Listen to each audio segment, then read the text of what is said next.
ACC Career Mode by ACM Racing. ACC Career Mode is back and better than ever, with a 3-month-long series containing over 50 races with mixed formats and challenges.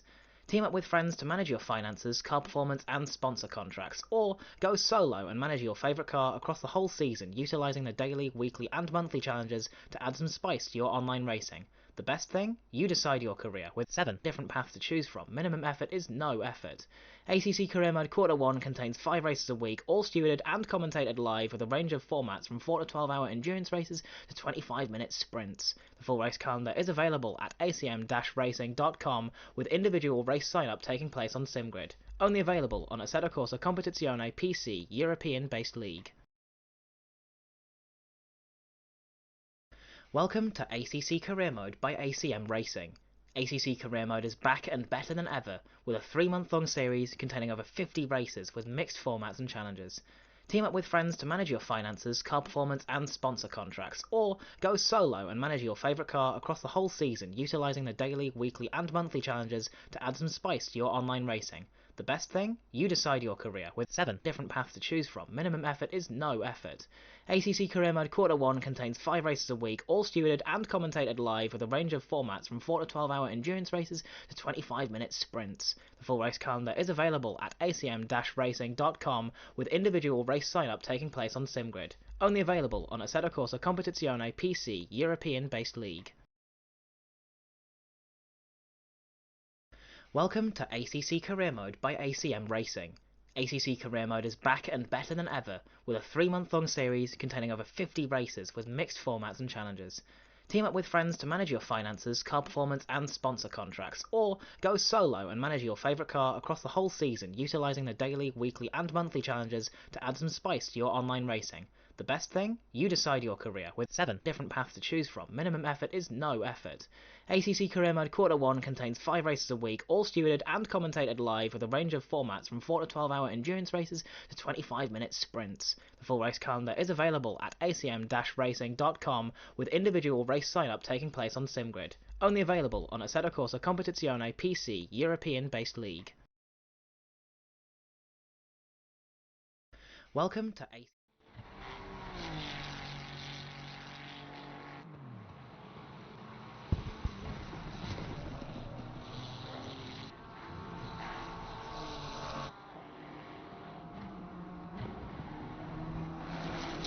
There we go. Good afternoon, race fans, and welcome into the 10 hours of Nordschleife as part of the 2025 Endurance Series here at ACM. It will be myself, John Wright, aka Double O Raven, taking you through the end of qualifying. We've got 18 minutes left for the drivers to make their way around the 800-mile circuit, and then we'll be here for the first 3 hours of the race, and then we will bring you the 3-hour finale. So we'll see just how much changes during our little break away.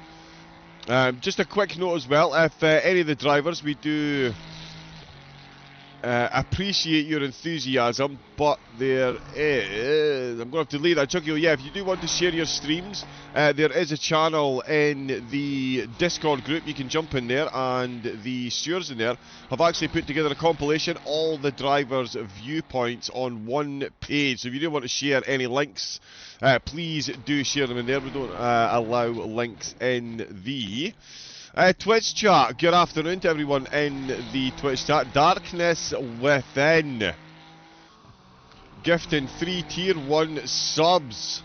We've got one going to Jus Vidal, we've got one going to Pasco124, and we've got one going to Raging Dad. I feel like that could possibly be my alter ego. Darkness Within, I recognise this commentator's voice. Really? You poor, poor person. We do offer counselling service as well. If you have had to tolerate me on the microphone before, please again just pop a message in the Discord chat and one of the moderators will reach out. Skittles Waston, yo, where Versa at? Would that be a team? I didn't quite have enough time.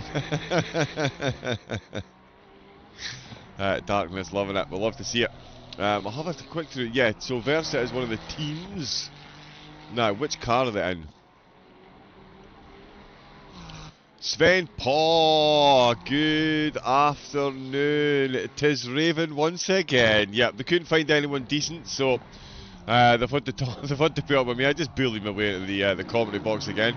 Oh, Richie's livery, it's still not working, unfortunately. The driving is though. Anyone surprised? Hands up. Hands up. Anyone? Anyone? Anyone? Nope, didn't think so. He's only 4 seconds ahead of the rest of the field. Ah, you love to see it. Senna in second place, leading a gaggle of Ferraris. Forza Ferrari, I'm not biased. You are. We've got a Ferrari in second and third place, Pavlik behind the wheel of that one. We've got Robbie Kelly behind the wheel as well. You are so much fun. Thank you, Sven, I appreciate that. And then, we've got Nadeshiko. Now, this is a nice livery. I am a big fan of liveries. And I'm going to be honest, as a Ferrari fan and a livery fan, this ticks a lot of boxes. So yeah, well done to whoever came up with that one. I always say making the liveries is a lot more difficult than doing the driving. That is for absolutely sure. Ryan Cheshire, he is out in one of my all-time favourite liveries, the Big Brain. It might have something to do with my beloved favourite sporting team, Dundee United. Wear similar colours. You've got to absolutely love it. There is Kevin Florenti. Yeah, now, I'm having some minor issues. I cannot seem to get the team names up, so we'll do a quick run through. The drivers have got 14 minutes of quali left. So we'll get a quick look at everyone, and then I'll see if I can bring up the team names at the bottom there. They should be showing. And yeah, if anyone has any issues with the audio or visual quality, please do let me know. And I'll see what we can do to fix it. It's always better when the engines drown out my voice. There is Andrew Rife, one of the Porsche drivers. Whoa. Said it before and I'll say it again, the curbs here are higher than a Dutch tourist, and the drivers are going to find that one out the hard way. If they keep mounting them like that, that is for absolutely sure. Kenneth Nielsen in the Ferrari as well, a lot of Ferrari representation. The BOP here, a very interesting one. It's done by driver, not by car. So there you go, 160,000 plus laps have been set. Meaning a very accurate BOP has been applied to the drivers themselves, not the cars necessarily. So yeah, it'll be interesting to see how that balances out. The ethos behind it is not to slow the fast drivers down, but to help the slower drivers catch up. So yeah, a phenomenal system that they've got in place, and I think it's going to lend to some very, very, very close racing throughout the wheel. There is Fabian Karner, of course, racing for Astro. Spurtseem is out in the BMW. Such a terrifying track. I'm so scared of this track. I don't think I've ever actually completed a lap of it myself, if I'm being honest. It is an absolute mind bender.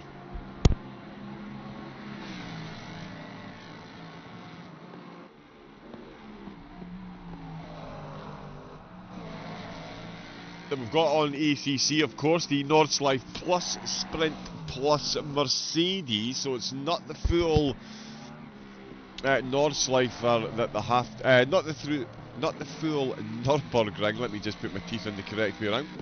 That they go through, of course. This is going to be a good one. Harry with the subscription. Love to see it. Go on, Dad, says Sven. Indeed. Junior is out on track at the minute. Where is he? Of course, because we do have GT4s as well driving. We've got 59 cars taking part in today's... a couple of them taking chunks out the wall early doors. That's not what you want. And for some reason, we're not seeing the separate classes on there either. Right.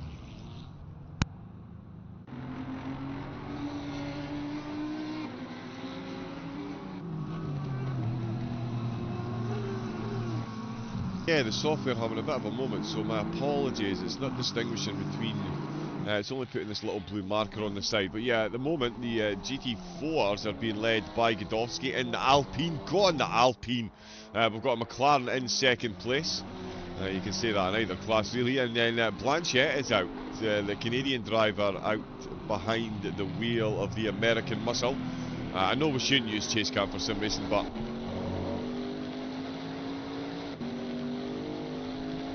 you've got to love the sound of these cars. Andrew Oakley also out in a GT4. Oh, and he's out on the gravel there. Full Fast and the Furious to hang on at. There is Matt Redfern,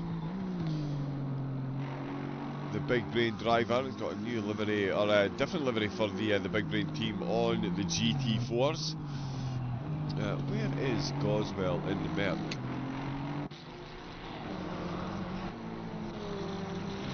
Lucas Repa is out in a McLaren. We've got Masnika out in an Aston Martin.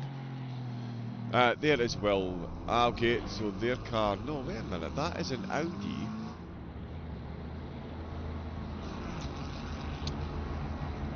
Right, I definitely need more screen space. I think that's going to be the takeaway from today. Let me put that there. Ah, yeah, right, okay. I was going to say, yeah, that's the same livery. So you are in the same car with Matt. So it's Matt out with the pressure on. Love to see it. No pressure, Matt. I know he's listening to the stream. He can't help himself. You can do it, big fella. This is your starring moment, big boy.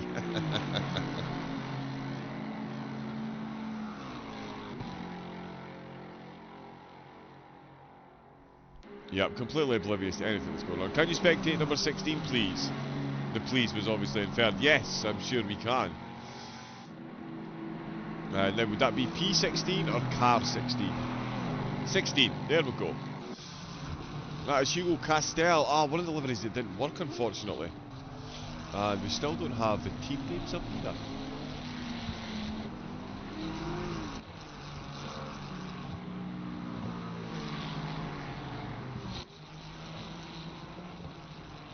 But yeah, we jump on board with the 16. Got a lap in at the minute. That'll probably... oh no, they don't actually. No, so still looking to get a lap. And yeah, we're now getting to the business end of qualifying. Usually you'd say that with about 2 minutes to go. 3 minutes to go, but we've only got 8 minutes to go, and it's 8 minutes a lap. So the drivers are cutting it close. Of course, we will have extended time at the end of the qualifying when the timer runs out for any driver that has crossed the line to complete their lap.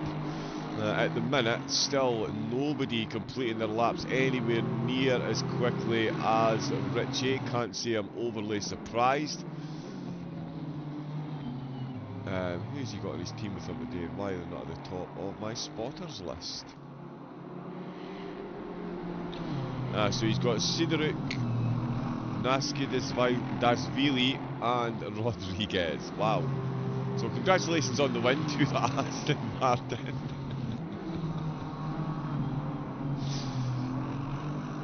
We're getting Let's Go Hugos in the crowd as well. The top three, we've got Ryan Cheshire actually. It's still the Ferraris, but it is the Big Brain Ferrari now up in second. Son Angel. Now this is going to be another car that's going to be a serious contender for the race win, and another one for serious contender for livery of the race as well. Oh, Richie's just yellow flagged his lap. He has got a fair trek to get across the line. He should make it back though.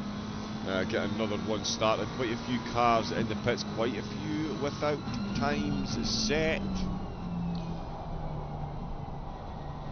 Quite a few without time set. In fact, top 43, so we've still got 15 cars to get some kind of lap time set. Oh, there's Hovhanesian, he says questioningly. But we've got Let's Go Hugo. Hello, I am Eddie. Hello Eddie, I am John. Very nice to meet you. Thank you for jumping in to the chat. Hope you're looking forward to the race. This is another good livery, but they're all really, really good. We've got Robbie Kelly Are you cheering anyone on in particular? Get some card numbers in chat. Let's see who we think's going to win or who we're cheering on. Give us a cheer and a card number. Let me see who we are all cheering on. Go 16, there we go. Team Versa, I've got some fans. Terpset and Jacob. Car 486, obviously. Harry, slightly biased. The SQ car. Right, yeah, now they are. Is that SPQR? SRT, unfortunately. No bias here. Yeah, definitely not Harry. I'm the same with the Ferraris. I mean, I'm the same with all the cars. I'm just equally a fan of all the race cars. Oh, look. There's a Ferrari. Just ahead. Of Senna and another Ferrari. Paglier and the Aston Martin again. Let's just...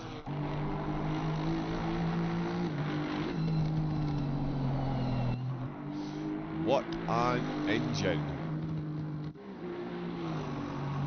Oh, nice. Like this.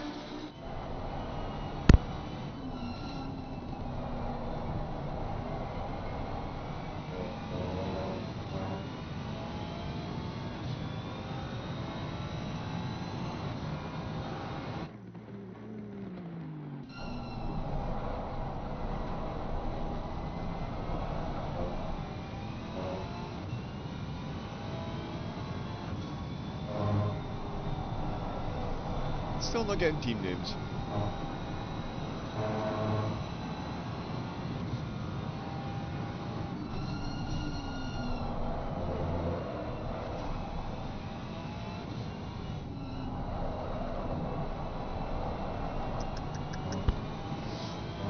The grinding noise you can hear, that is the cogs in my little brain trying to work this out.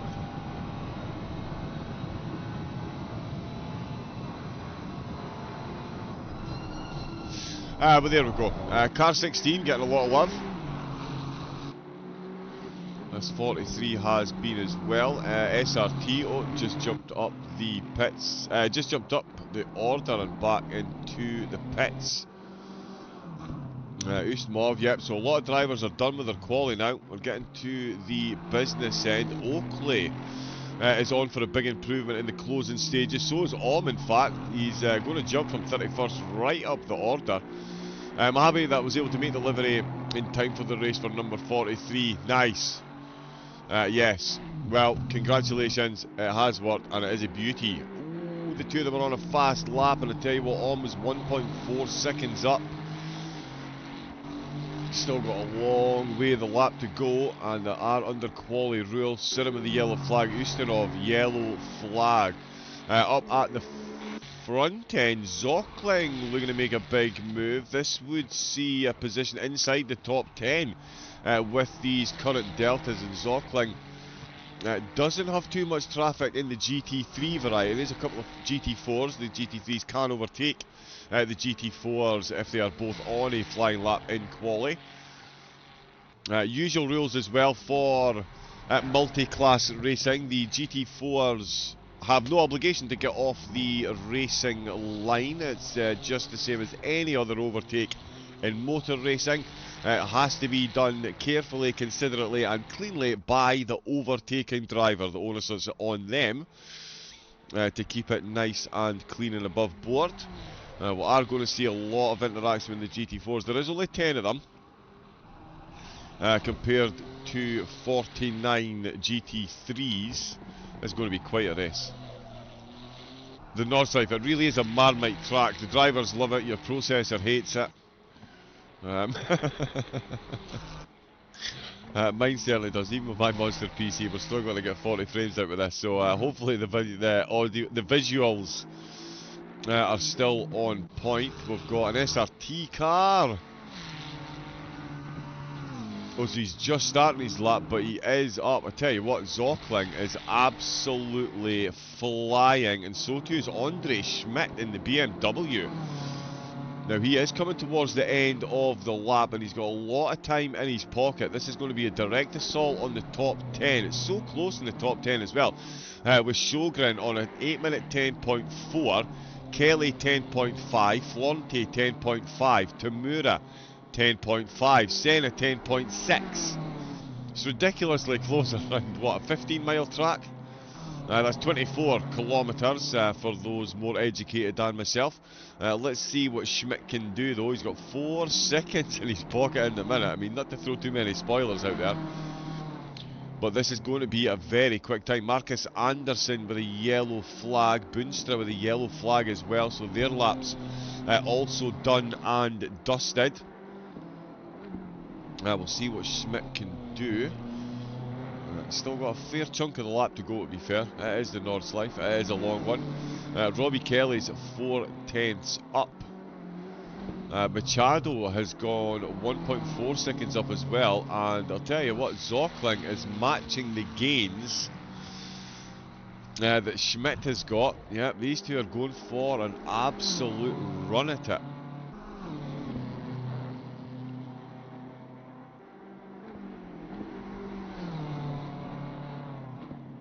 We'll get a look at the GT4s as well. 43rd for Godowski at the minute. Andrew Oakley, the only driver there, looking to make an improvement. We've just had one of the GT3s set a time. We've got 10 minutes left to qualify. That's the timer officially up. Anyone that now crosses the line, they are done. The drivers, of course, currently on a lap. They can finish them, much to the delight, I'm sure, of quite a few. Andrew Oakley at 1.8 seconds up. So that could put him ahead of the 162. He might even find a bit more along the Dottinger. The other two we're watching, Ohm 3.7 seconds up. Still got a bit of time to go. And Andre Schmidt just coming off the Dottinger straight. Now he's into the final few corners, still carrying 3.4 seconds, and in fact Zockling carrying exactly the same as he gets onto the Dottinger. Rongost for SRT, and he's 11th. He is about to do good things as well. Schmidt crosses the line and goes from 21st to 15th. Oh, it's an 8:11.677. Schwander ahead of him with an 8:11.647.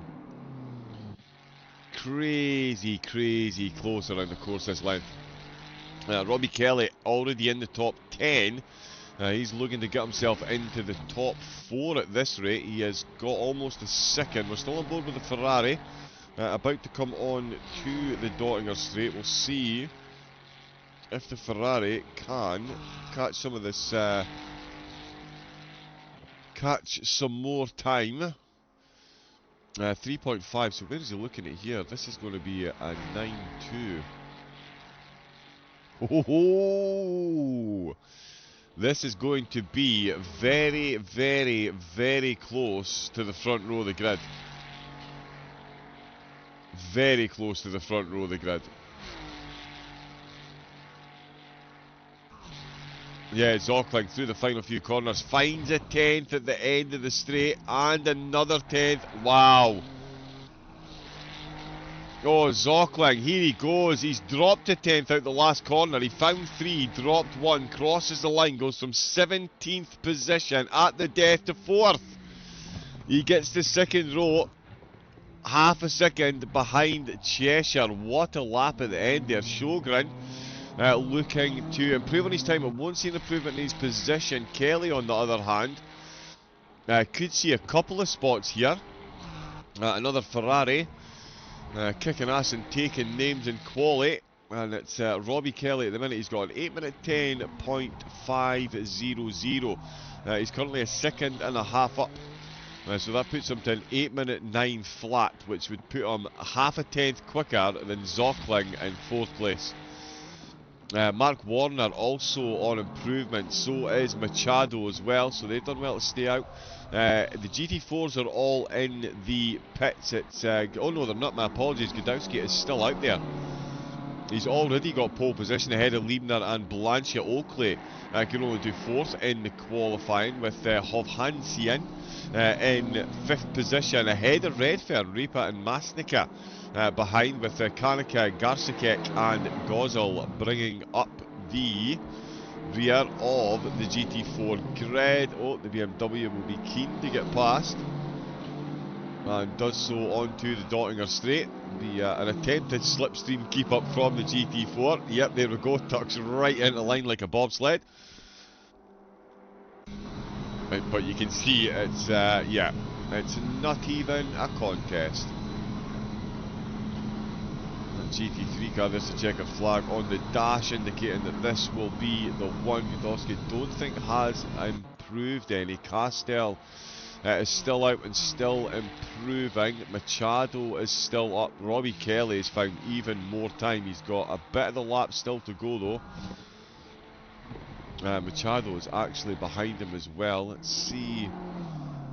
Oh yeah, so these drivers are quite early into their lap actually, so they've done well to get across the line, and I tell ya, yeah, they're definitely going to benefit. 3.1 seconds now. He's up.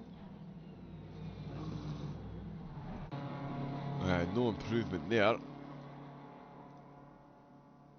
Gudowski is the GOAT. 296 is DLC IRC. Oh yeah, it's DLC, yep. Oh, some solo drivers. Oh, man down. Yeah, Gudowski is solo today, so is Gamer Extreme. That is Extreme. Cedric Larinch for EMP's doing it solo as well, so is Julian Vidal. So is Daniel Als for FSR. Son Angel's doing it solo as well. Holy. Cairo, wow, Ustinov, Samuel Ustinov are both doing it solo as well. And so is Hovhanesian. That is incredible. I've never seen that many solo drivers. You usually get the odd one or two. Oh, that's into the barrier from Machado. Was on a good lap as well. Let's see what Kelly can do. Coming towards the final sector. Only, oh no, we've got a couple of cars. Marcel Arndt, oh no, he's done. Castell is still out as well. Yep, there we go, cheering on Castell. Ooh, just lost his lap there. He was 9/10 up as well. So back to the pits there. Let's see what Robbie Kelly can do.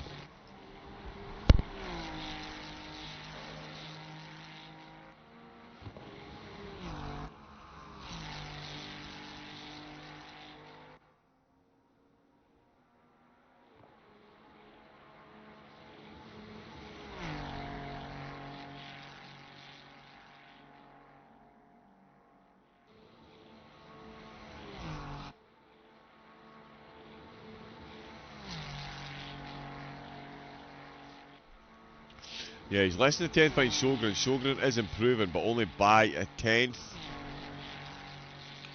A couple other cars you can see there on the radar. But they're not on times. Kelly definitely is. And again, finds another little 10th there on the way out the last corner and goes from 7th to 5th. Right at the death. Look at that. 809.157 for Kelly. 809.132 for Zockwing ahead. That is absolutely incredible. To be that close around this length of track. Sjogren does improve, but doesn't gain any positions from said improvement. We have car 69 still out on track. Nope, that's... Oh, yep, and car 39 as well. They are down on their time.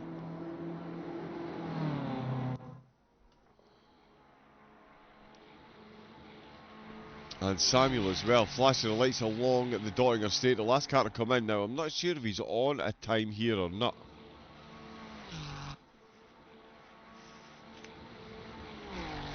Let's see, let's see.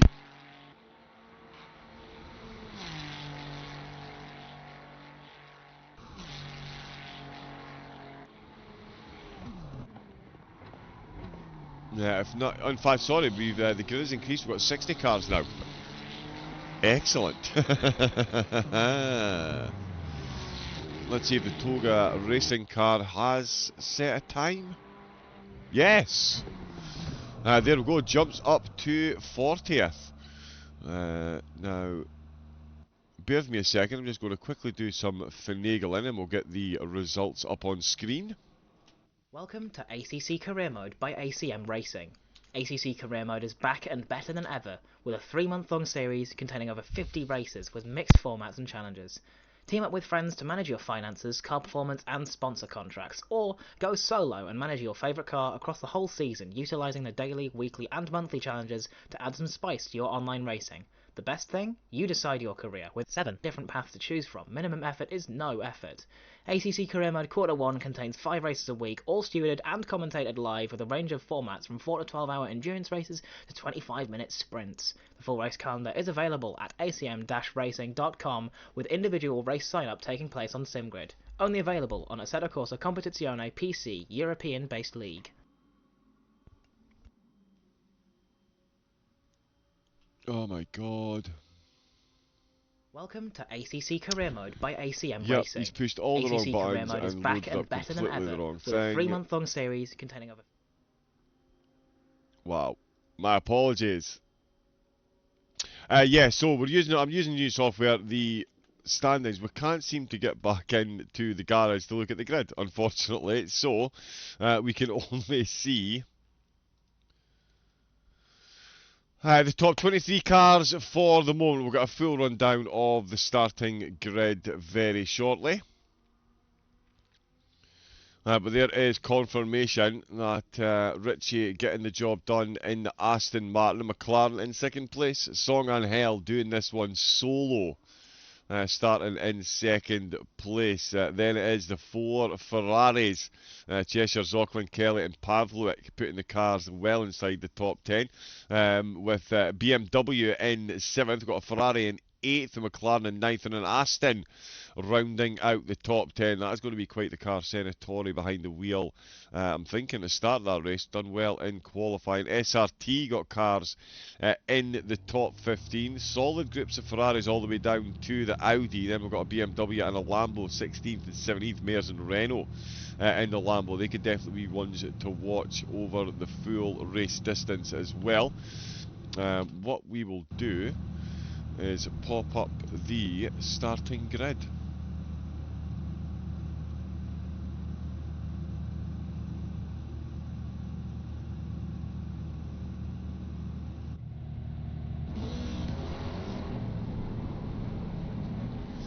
That'll just be a quick flick through. Of course, it is a shorter formation lap at the Nordschleife. We don't make the drivers do a full lap, obviously.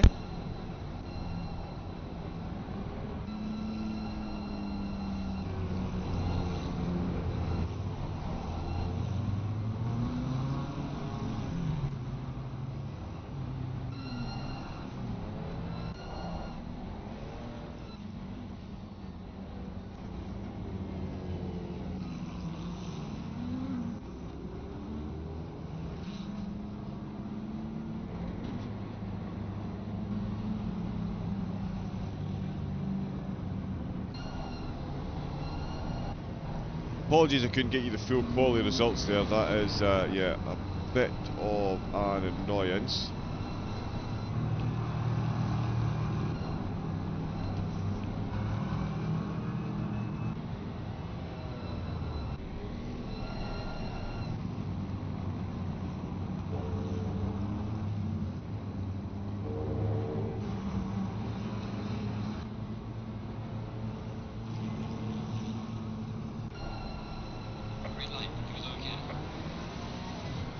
Oh, there we go. They've started a bit quicker than I thought they were going to start. Let's see how they get in the way into turn number 1. Let's get that on the go.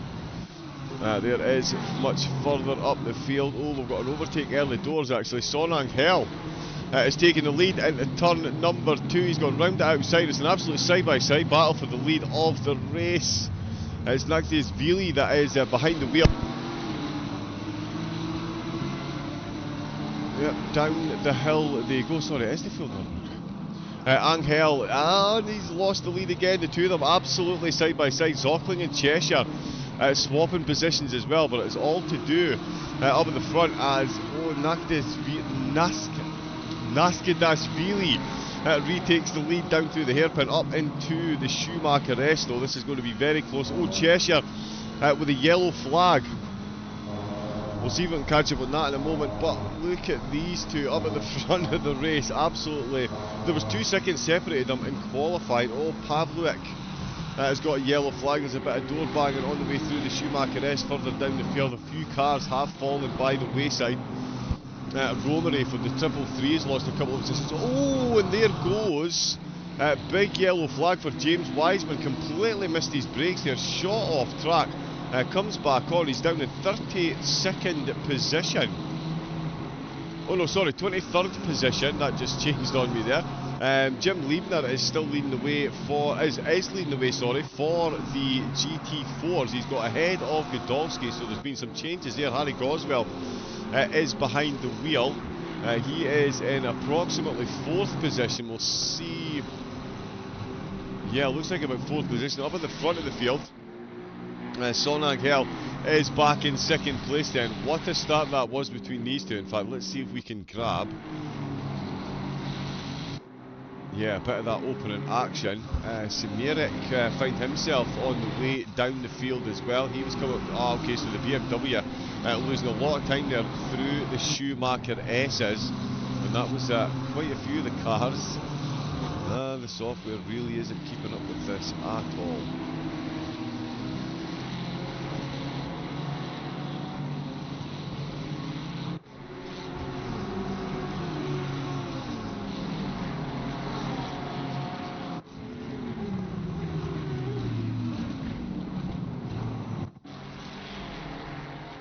Right, there we go, sorry, we're getting all kinds of stutters at my end. The processors do love it.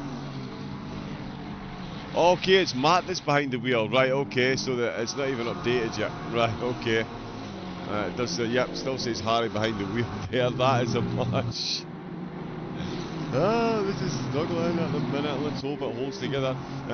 Richie definitely holding it together up at the front. It was a great start by Angel. I was trying to get another look at it there, but we couldn't quite catch it. I think we'll leave the replays for the moment. We've had a couple of accidents. Just quick update. Accidents for car 35 and 46, 29 and 16 as well. In fact, 16 gets some shouts in the chat. Let's see what's happened there. Oh yeah. Oh, ended up all kinds of sideways there. That's the Raptor car. So many cars out wide there. Wow. So that's a whole lot of yellow flags actually. Oh, a bit more door banging. Cars on the grass. There's a GT4 leader coming past the GT3s. They've concertinaed themselves that much. So much going on at the start. Let's see, car 16 again. It looks like Jan Barth in the chat. Good evening, or good afternoon, sorry, good evening. Getting ahead of myself ever so slightly. But car 16 again. It says there was an accident here. Oh. And gets straightened up again. So that certainly could have been better. It definitely could have been worse. Oh, Harry's been conscripted to the stewarding. Richie has been conscripted to the lead of the race in the GT4s. Confirmation then, Liebner. What a start. Out into the lead of the Force. Blanchette up into 2nd place, although he's coming under serious pressure from Godolski, who's having a look up that inside line. It's now going to be the outside with Sargisian in the GT3 Aston Martin. Coming up on them both. He sails past Godolski. Look at the size difference in those cars. Absolutely incredible. Sargisian finding himself right behind this battle for the podium in the GT4's early doors. He's going to have a bit more oomph on this straight away. He is going to have to thread the needle. Right of one car, left of the other, nails the apex, sails on past. Terrible rear spoiler car. But Godolski has done exactly what you do in multi-class racing. He's followed the quicker car through, and it looks like he has indeed sailed around the outside, and he's got that move done. There we go. Show us car number. There's no use please anymore. Send you asking for car number 19. Let's see. Yes, that is Nadeshiko. Into the car itself. Of course, it is the Nordschleife. We're still on lap number 1. Oh yes, well we do like this livery. We do like this livery. Inside the top 10, these drivers are battling it out. As you can see, it is very close. Robbie Kelly looking very quick in these early stages. He is where he started, but Cheshire has lost a position to Otto. We've got more cars. Oh, Kepper's finding himself massively off track, and that is a whole handful of positions that they've dropped. Yeah, had made up 5 spots. Fabian Karner, looks like Kiselev is dropping down the order as well. Yep, absolutely no momentum there whatsoever for Kiselev, and he is being absolutely swamped by cars at the minute. That Aston Martin is going to be seriously close, and they're 2x2 just ahead as well. Fabian Karner right in the thick of things there. He's out on the gravel. The McLaren is looking absolutely battered and bruised. Karner looking to hang on. I know you shouldn't really use this camera in the race, but this gives you a great view of the chase that he's got. Look at that pack chasing him. Yeah, the wing on this car not the best, so let's stick with this. That Lexus is breathing down his neck at the moment, and you can see why. Look at the line of cars that they've got behind them. This is down just outside the top 25, so inside the top 30 there we can see Kiselev in 29th position. Keppers, that McLaren really does not look showroom ready. That is a lot of separation. Look at the Aston Martin absolutely buzzing all over his rear spoiler there, and it's going to be an easy one sent up the inside. And again, or sorry, not again, we've not talked about the fact that if you do have an incident here, like you run off the grass and then you manage to hold it and almost take out another car, and he gets himself back on the grass. Oh, and Keppers has got no control there. I think there's a slight touch from the Ferrari, and there's another Ferrari gone off track. I can't keep up with what is going on. .exe's Raven needs a reboot. A couple of the drivers there finding their way off track. Not the easiest track to overtake at the best of times. I mean, cars are carrying damage and trying to keep himself. Oh, and the Mustang there has just touched the grass. No one near him, he's touched the grass. That is the Nordschleife. He's managed to hold on to it though. You can see Capers then. As I was going to say, it's such a long way to go if you have an accident on this lap. He's clearly going to have to come into the pit. It's absolutely hemorrhaging pace. Now finds himself down in 38th position. Keppers being overtaken by Carlos with damage. Sargisian is going to keep running. We've got Richie in the lead of the race. We've got Angel in second. He's driving it solo, the madman. Camilo Otto in third place with Cheshire in fourth. Fifth place is Kelly with Florante in sixth. Pavlovic's holding on to seventh, but that could be... yeah, that could be quite the battle very shortly, as Nadeshiko and Tumara from Simhaven in ninth place, with Antonin Myers in 10th position, still as you were with the GT4s. And oh, Kiselev, nice move in the Lexus to go past the Mustang. That gets him up to 27th position. We do have cars, as I thought, in the pits. Carlos in, Keppers in, Gamer Extreme, one of our solo entrants, into the pits as well. I feel like there's a fourth one there. Redfern's just gone through. Rep has gone through. Schwander, there we go. Another car, so it's 4 of them at the end of lap 1. Cody Besselink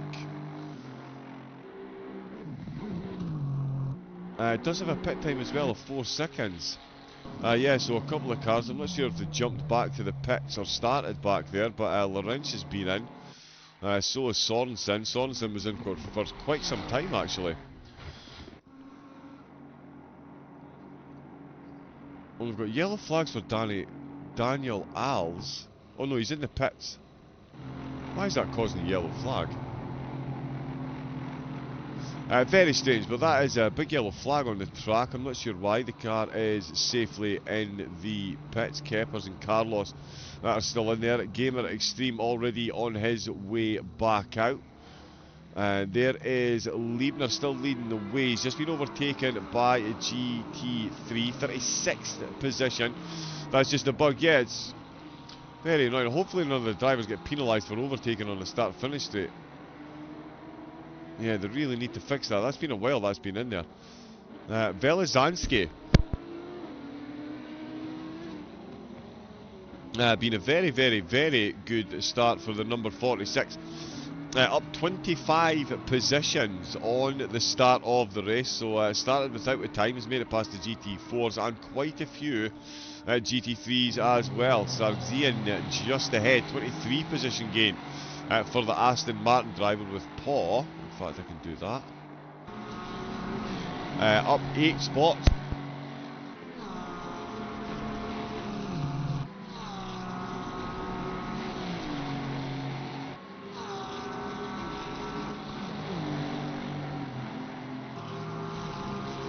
Oh, excuse me, still got to stay hydrated ever so slightly. You'd think there was a lot going on to talk about. Quite a few cars up double-digit positions. We've just had another yellow flag.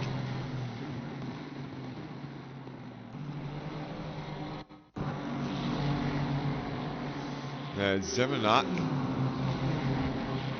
Yeah, I think there were some blue flags here as well. Whole lot of slips. We've got the BMW absolutely tearing up behind the motor. He's just touched the grass there. Wow. Wow, hopefully he has a firm grip of his steering wheel there. That was an absolutely incredible. Oh, and the Lexus has managed to hang on to it through Adenauer. That is not an easy thing to do. Does manage to get back on track. The Mustang almost taking the position. Wow, Kiselev really highway to the absolute danger zone there. Definitely survived a lot better than the 690 did a few moments ago. And yeah, he's jumped back to the pit, so that'll be a 2-minute hold. Wow, so much going on. And, oh, we've just had a yellow flag again for Hugo Castell. Now, let's see what's going on here. He is behind the Porsche of Pierre Meyer at the minute. In fact, this might have been Eric Pott. Oh, and he just... Yep, too aggressive on the steering there. He tried to pop up the inside. The front of the car just absolutely let go, and that's why the Lexus was off track. Wow. Speaking of wow, Richie up at the front, 5.2 seconds of a gap he's got over Angel Otto. Still in third. Oh, Pavlik and Florenti are having themselves an absolute ding-dong battle at the minute. Pavlik nips the car back in front, absolutely just though. Florenti for SRT is absolutely coming for this position. And so too is Nadeshiko and Tumara behind. There you can see those two competitors getting drawn ever closer into the battle that we're seeing on screen between these two. What is that, a 6-way fight between the Ferraris? Absolute precision through the carousel, as you would absolutely expect. Oh, car 169 and car 162 have just picked up yellow flags as well. The drivers really not getting to grips. It's optimum track and 31-degree track temperature as well. But the drivers finding out the hard way that the Nordschleife absolutely bites back. Now Machado is looking for an improvement in his position as well. You can see he's carrying some damage, so is the BMW ahead. The only problem he's got is he does have Atanen for Big Brain Racing in the BMW, so they've already swapped drivers after an early pit stop. Oh no, never mind, ignore that. No, that was just the driver names taking so long to update because we're on such a long track. That's what that is. There we go. Just it goes to show how easy it is to get these curves so fantastically wrong. You find yourself suddenly dropped off the back of a battle that you were closing in on, and I tell you, that will not be too displeasing to the Aston Martin ahead. Nocentini, his car. Oh no, he is carrying a bit of damage as well. So a couple of wounded warriors scrapping out for positions just outside the top 15. They'll be keen to stay out for as long as they can. It does look to be minimal damage. Some of those cars though that we saw earlier coming in the pits, yeah, absolutely no choice but to come in. Machado still doing his best to catch up there in the GT4s. It's still Liebner leading the way, but only by 1.2 seconds. Godolski has been on an absolute charge since losing a couple of positions. Relatively speaking, of course, he's up to 35th overall with the GT, quite a few of the GT3s tumbling down the order and taking early pit stops. In fact, Kaelin and Oakley in the GT4s, he is in the pits at the minute.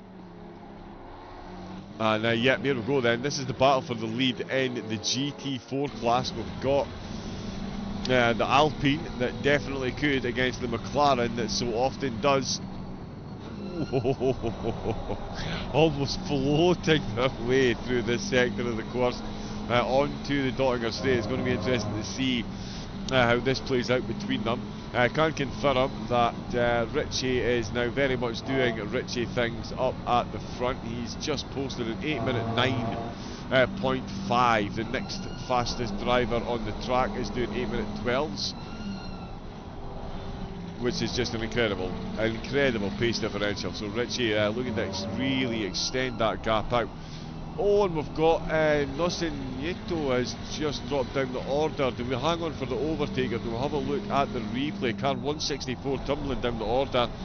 Oh, and he's just yellow flagged it again. Yeah, we're going to have to take a look at that. Or are we going to have to take a look at that? Let's stay up with the Dottinger Straight and see the lead change hands in the GT4s. That is more of a premonition, although look at that McLaren in a straight line. Even in the slipstream, the Alpine stands absolutely no chance. It's like they're in different classes. It's literally like they're in different classes. That is an insane difference in time. Let's jump back and have a look. Oh, now this was... Oh, wow, they were already off track for this one. Oh, this was a multitude of issues then for Nocentini. Oh. I'll see if we can catch the first one. We'll get that loaded back up and see where the descent started. Unsurprisingly, comes straight into the pits. I do believe... Oh yes, so the BMW got the absolute legs around the outside. They're going to go past the curve. Oh, and that's... Yep. Yep, and yeah, making it... Oh wow, right back across the course as well. Making even the slightest bit of contact. No, there we go. Around this course, it really can absolutely slam you, bouncing off the walls. And that's exactly what's happened there. So the Nordschleife very much doing Nordschleife things. Danny Gloss down 26 positions in the Audi compared to Velizanski in the Audi, who is up 30 spots on where he started. So too Sargzien. So yeah, it just goes to show you, qualifying is vanity, finishing position is sanity. Pavluk, the big loser at the start of the race, down 4 in the top 10. He is actually 10th position at the minute. Mayers has made up 8 to get himself inside the top 10, which is a phenomenal start. The top 5 are all in the running order that they started in. And Florente for SRT is 6 seconds down on that battle. He's up 2, but Nadeshiko, as I say, the 19, up 5 positions. So phenomenal livery and phenomenal driving so far from the Ferrari drivers. But yeah, again, top 5 as you were. Boonstra, one of the few drivers, the only driver, in fact, then Senna in 11th where they started, and so too is Selena Boonstra, exactly where they started as well, in 23rd. But other than that, massive changes throughout the entire field. Hugo Castell comes out of the pits. Kiselev on his way out. Keepers is now putting in some good laps now that damage has been repaired. Gamer Extreme on his way back out the pits, so that's a couple of pit stops already. Nocentini, as we saw, big contact with the wall and into the pits. James Perry is out behind the wheel of the BMW 84. Crossing the line. There's been pit stops there. So many. Cody Besselin comes into the pits for Astro. Kanika has been in. Who else do we have that's been in? Oh yeah, of course, Danny Gloss has been in. Carlos has been in. Castell has been in. Yeah, I think Hasnian is in the pits. Yes. So maybe a driver swap there. Best luck in. Kanika has been in. Julian Vidal, yeah, all the cars. All the cars from 42 down to 59 have all been in the pits so far. Still got 10 hours of racing to go on a track that can kill any driver at any point in time. Oh, wow. Just as we say that, Ryan Cheshire. Absolute nightmare scenario. He's got to sit there for an absolute lifetime and wait for the rest of the field to go past. I mean, not quite the rest of the field, but... oh, those curbs. Absolutely not what you need. The car just bounces.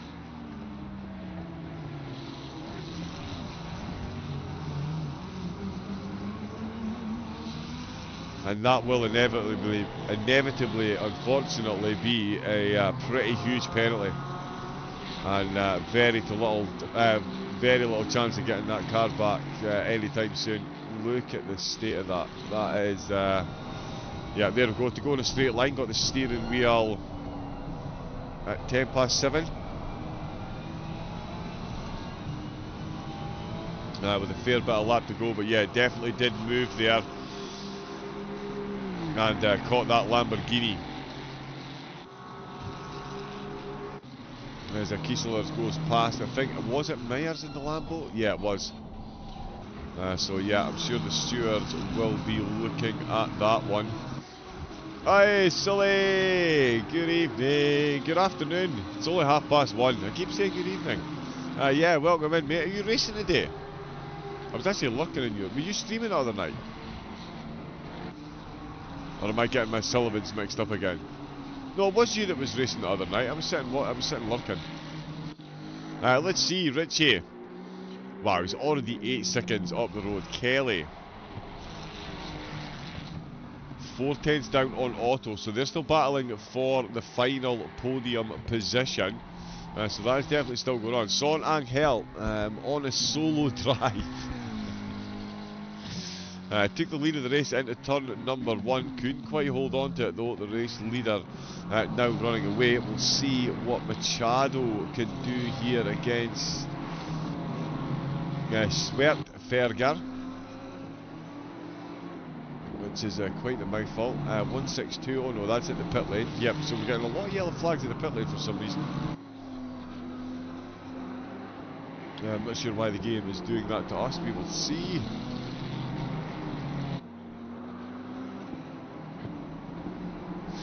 There's one of the big green cars coming up behind. 162 is still in the pits. Right, let's see what Machado can do. Coming. Oh, the BMW has absolutely rinsed it on the curbs, and yeah, no need to wait for. Yeah, no need to wait for the dotting or straight. That is nice and easily done. I did see a couple of penalties popping up there again. My timing tower for some reason isn't showing them.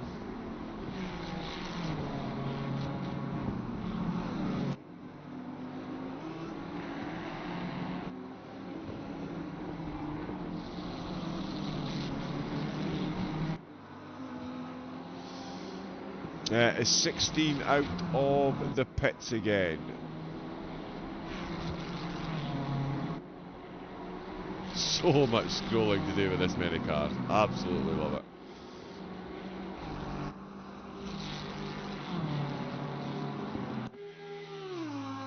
Yes, yes there are. Of course there are. Yes, Wisoka still come out. Yes.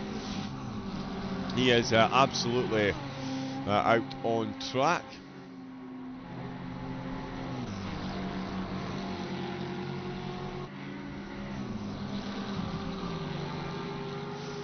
These are nice overlays, not going to lie. Cairo Samuel, thank you very much. It is a combination of in-game and ACC TV that we are using today, and of course all of the sponsors up there in the top right.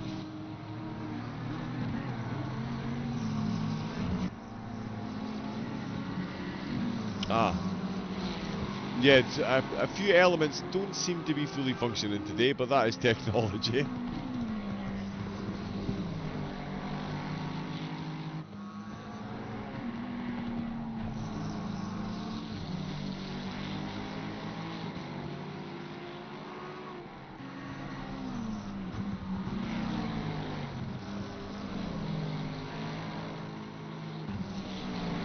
Yeah, and I need to stop focusing on trying to get things to work that are clearly broken for this session. Myers, yep, came into the pits after that contact. Gloss is still out, so that's Paul making up more places.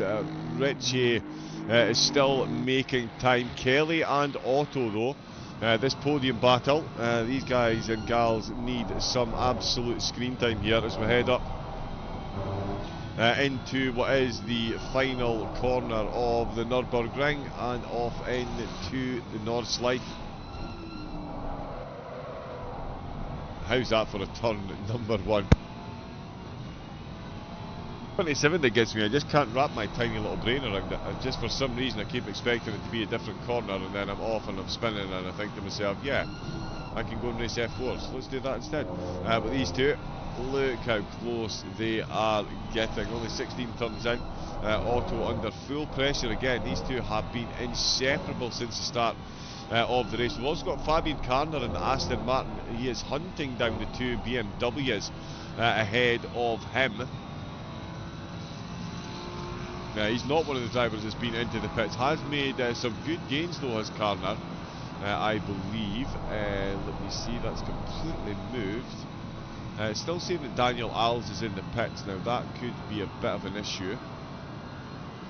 Let me just check and see if he is. Oh no, okay, so he is completely stationary at the pit exit. Right, okay. Sorry, yeah, sometimes you'll see cars, unfortunately, they will come into the pits, and on the majority of people's feet it's like they don't come out, but they are actually out on track. It's, yeah, one of those little bugs that we do like at these big, huge tracks. But we'll crack on with these two down through the foxhole.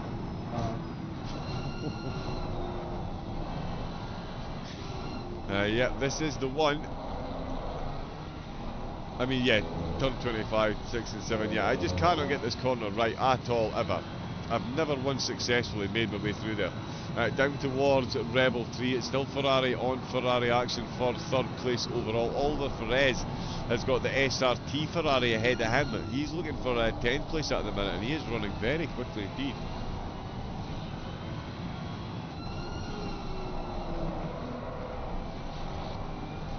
Ooh, a lot of tyre squealing there as well. And Antonin is still in 19th place with Karner, still behind, so they've spread back out as they're starting to enter into the Nordschleife as well.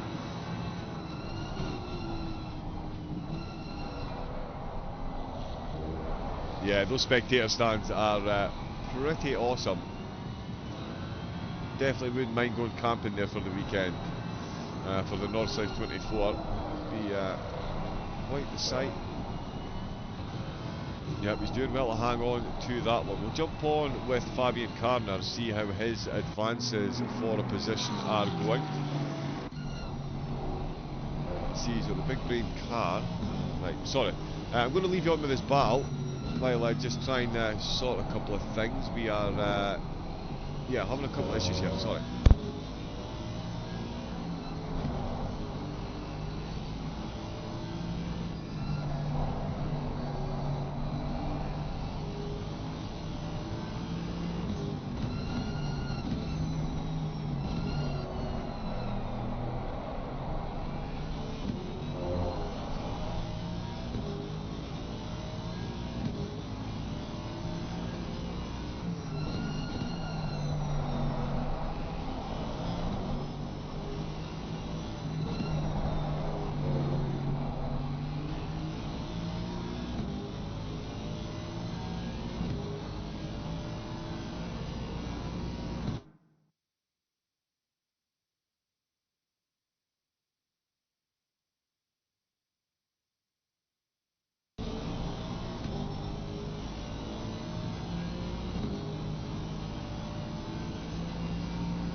Hopefully it is just you. We do... Yeah, we do seem to be 5 by 5. on the audio. I can hear no voice, I don't think. Oh yeah, sorry, I was muted for a couple of moments there. I was trying to, yeah, we've had to resort to putting DLSS on, and it's not made the blindest bit of difference to how everything is running, so apologies if it gets a bit stuttery. Now, yeah, as I said earlier, the Nordschleife is a track that drivers love and the processors absolutely fear. But yeah, we are still on board with Fabian Karner. He is looking to get a position inside the top 20. He's got the big brain car ahead of him. And Leon Way in the BMW, who I think carrying... Oh no, not carrying any damage, sorry. Yeah, putting on a very good drive at the moment. Up at the front, we've still got Richie absolutely bossing it out there. He is now considerably ahead of Angel. That's up to 10 seconds. Tamura and Nadeshiko are having themselves a battle for 6th place. Kelly is still all over the back of Otto, and the cars behind are definitely going to start closing up. Ooh, almost a bit of a mistake there on the way out of the carousel. Does manage to hold on to it though. Pavlovic is dropping off slightly, but these two are definitely getting close to the cars ahead. And in fact, we'll jump on board. Not the best rear view mirror in the Ferrari, unfortunately, but here we go on the Dottinger Straight. Let's see how it all goes. Who is going to close in on who? You would think the McLaren of Tamura has got a good chance of closing in on Nadeshiko. Oh, Goltsev with the yellow flag. Yep, there we go. Sorry, I'm too busy looking at the telemetry there as the McLaren does pull alongside. The Ferrari split. The Ferrari head splits the slipstream. It's an interesting one. The Ferrari's boxed in. He's gone for it up the inside, so he looked like he was going to get caught out by the McLaren. Oh, and there's dust kicked up ahead. Hopefully there's not a yellow flag. Wow, that's a whole lot of dust getting kicked up. There is a white flag. There is a yellow flag. It's Kelly. It's Kelly who's made a mistake. Sorry, my apologies. Let's watch the replay first. I've just absolutely thrown him under the bus. Wow, that frame rate is really bad.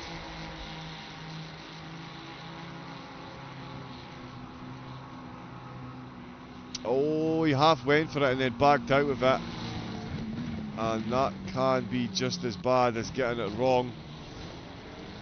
Kelly has just tumbled down the order.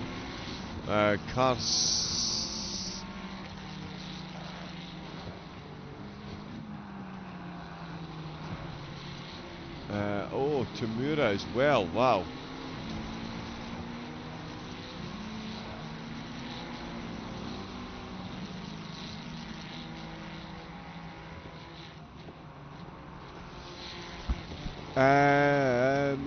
Let me see if we can. Unfortunately, only logs incidents. No, so not quite. Apologies, no, we haven't quite, although... Oh, sorry, yeah, you know what, actually? Let me see if I can do it another way.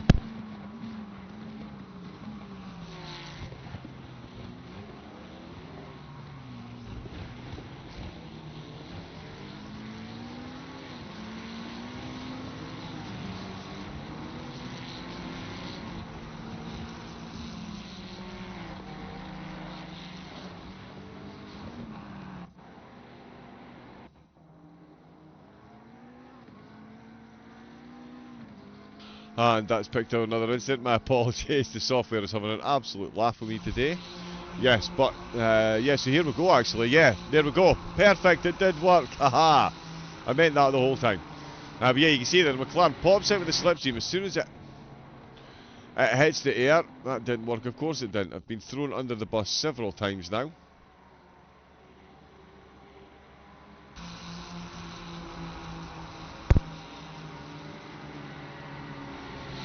So McLaren tries to pull out with the air, doesn't manage it, and the Ferrari, with all the slipstream from front and back, sends it right up the inside, and yeah, almost comes a cropper with the car ahead.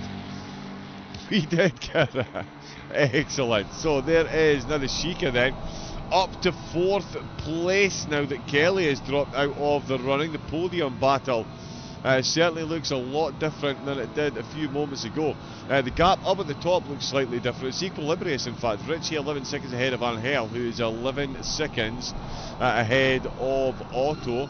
Nadeshika only 3.3 seconds down on Otto, so that podium position certainly not secure.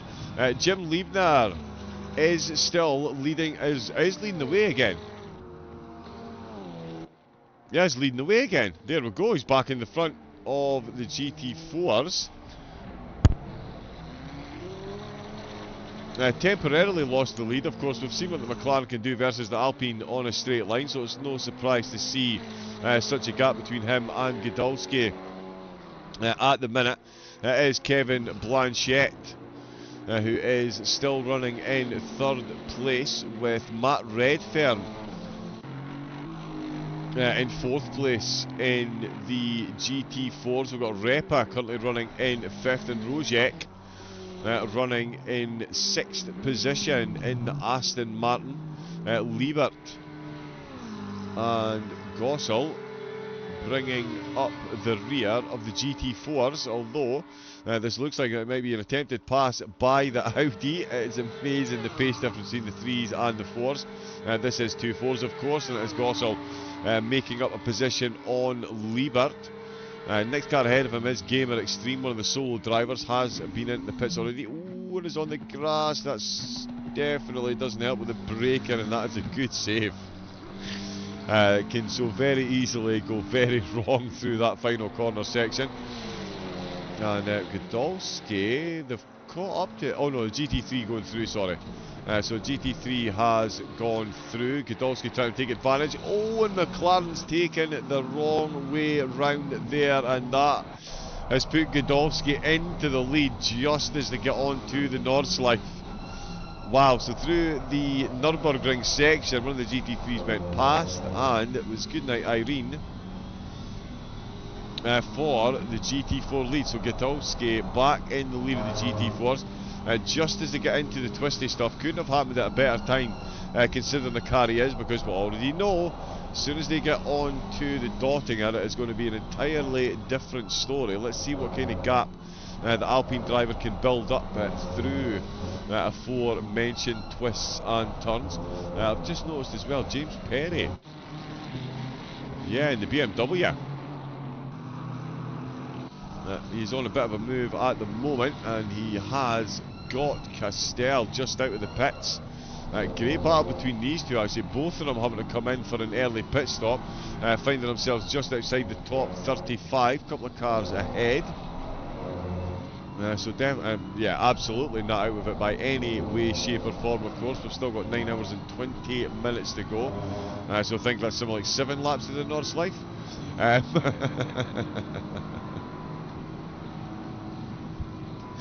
Over the Quiddlebacker Bridge. And that's an Aston Martin GT4, and the BMW is almost left with no choice but to go round the outside there with the amount of pace that he was carrying. The GT4 car absolutely outgunned. Does sound amazing though. Love the sound of that Mercedes. Love the sound of any Mercedes. Heavy on the brakes, absolutely squealing after that short straight run. Down the hill we go, and it is the number 16 who's starting to pull away a bit.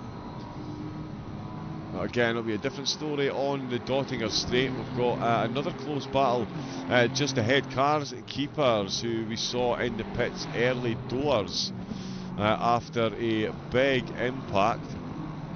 And in fact, where is Keepers?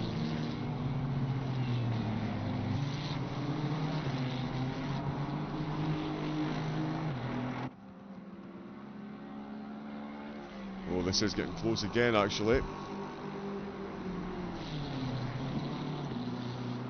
Oh, and the Ferrari bravely on the curb and on the gravel. That's not going to help the braking. That's the Lexus of Kiselev. Not far ahead. Andy Carlos and Keppers, though, they were having a battle before they came into the pits, and it's definitely been reignited since they've got out of the pits as well. There is Blanchette and the GT4s that they've just gone past. Yeah, the GT4s, there's the battle for the lead, and they've got a bit of a spread on at the minute. Still absolutely up for grabs. There's the big brain Merc, Godolski. Oh, and in fact, he is tearing away from Liebner now that he's in front. Wow, it's hard to believe they've been so close for the last couple of laps. Godolski now absolutely pulling away at pace. Speaking of pulling away at pace, Perry is trying to do so. Castell, quickly jump on the Castell.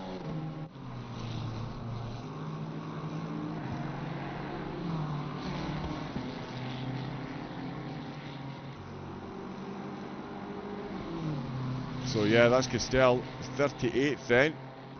Perry now 37th in the BMW. And the other one that we're watching, oh no, sorry, Yannick Cooper's as well. He's catching up to a group of GT4s. There he goes past Rojek. The Bully Boys car, they've swapped drivers. They've had a driver swap.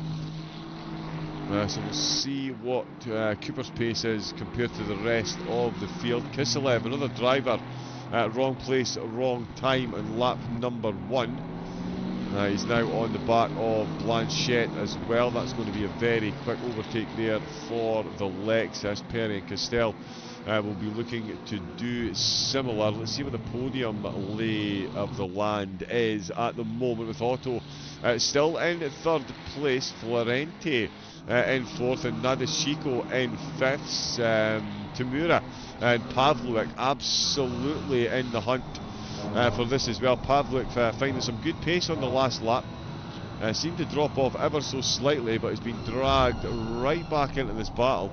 We've got some more penalties coming in as well. Again, apologies they're not showing on the current tower. They definitely should, and I've had to exit Discord to try and keep things running. Internet's been a wee bit funky today, but Pavlovic.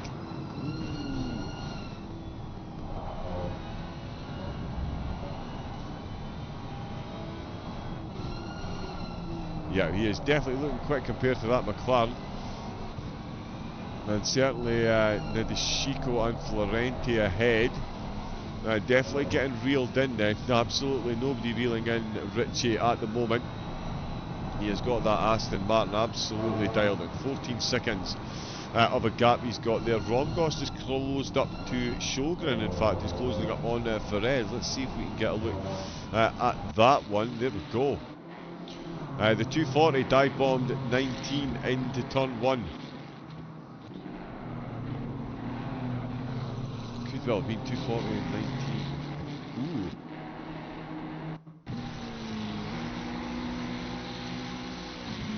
Ooh. Okay, there we go. We do have a yellow flag for this. Wow. I know the McLaren's a bit quicker, but the Ferrari's better on the brakes. That is from way downtown. Opens up on the corner exit as well. That is not the way to do it. I would say, I think the stewards, safe to say the stewards are going to have a look at that one.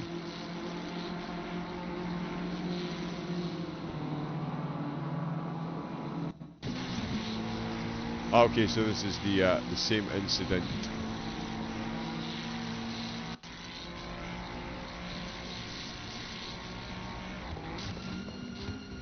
Frame rate is absolutely dying. Yeah. That was full Leroy Jenkins send there. Big contact. We're still on board though with Romgost, 11th place, looking to get himself into the top 10 if he can. He's got the BMW ahead of him. In fact, Pavlovic looking quick again. Yeah, he's really giving this McLaren something to think about.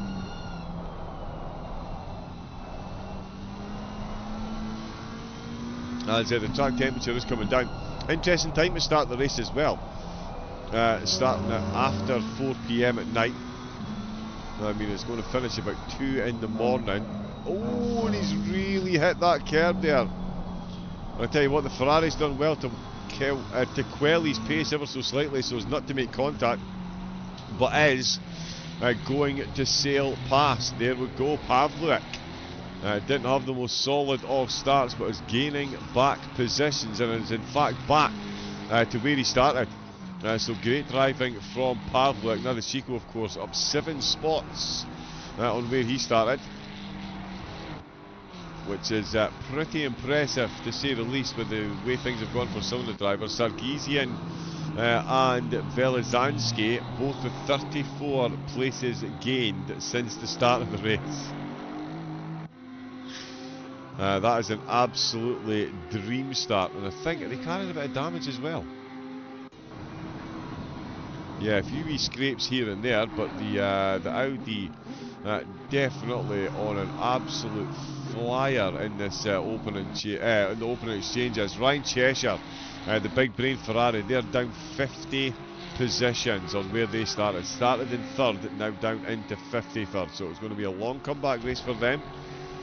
But they'll know, if it can happen to them, it can happen to anyone, especially at the Nordschleife. So yeah, they're on a comeback drive. Ustinov down as well, and Simoniak in the Ferrari. Not sure which team that one is, but they have they've lost 37 positions since the start of the race as well. So quite a big drop for a couple of the cars. Huge gains for some of the cars as well. The top 2 still in running order as per quali, and Richie, it's just another day at the office for him just now. 16 seconds is the gap that he's got, and his fastest lap is currently almost 3 seconds, 2.9 seconds quicker than anyone else's quickest lap.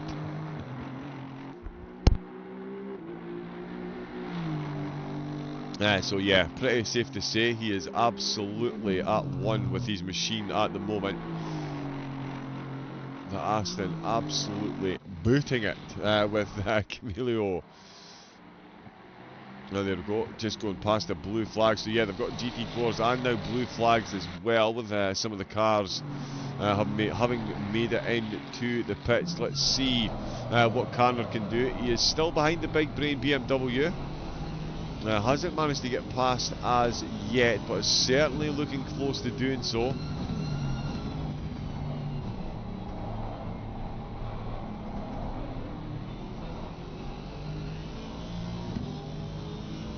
Good exit from the BMW out of the carousel, puts that one to bed for the moment.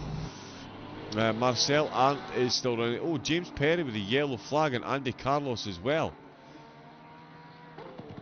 I believe. Let me just have a quick look.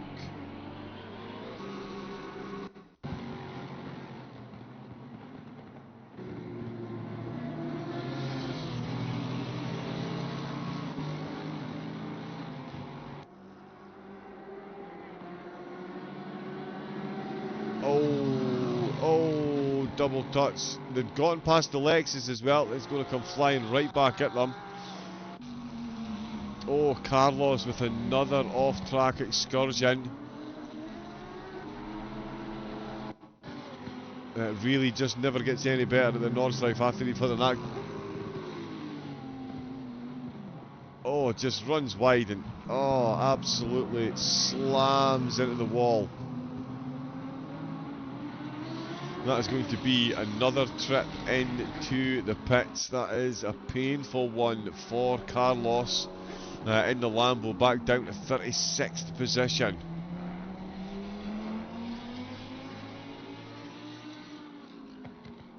Oh yeah, that Lambo absolutely limping its way back to the pits for the moment. This is Yugito for SRT, currently in 30th position, up 4. While the rest of the drivers around have been messed about. The SRT driver. What is the number next? That is the live gap between them and the driver in front. So the one that changes to the manufacturer badge. That is, yes, that is how close they are to the car ahead of them.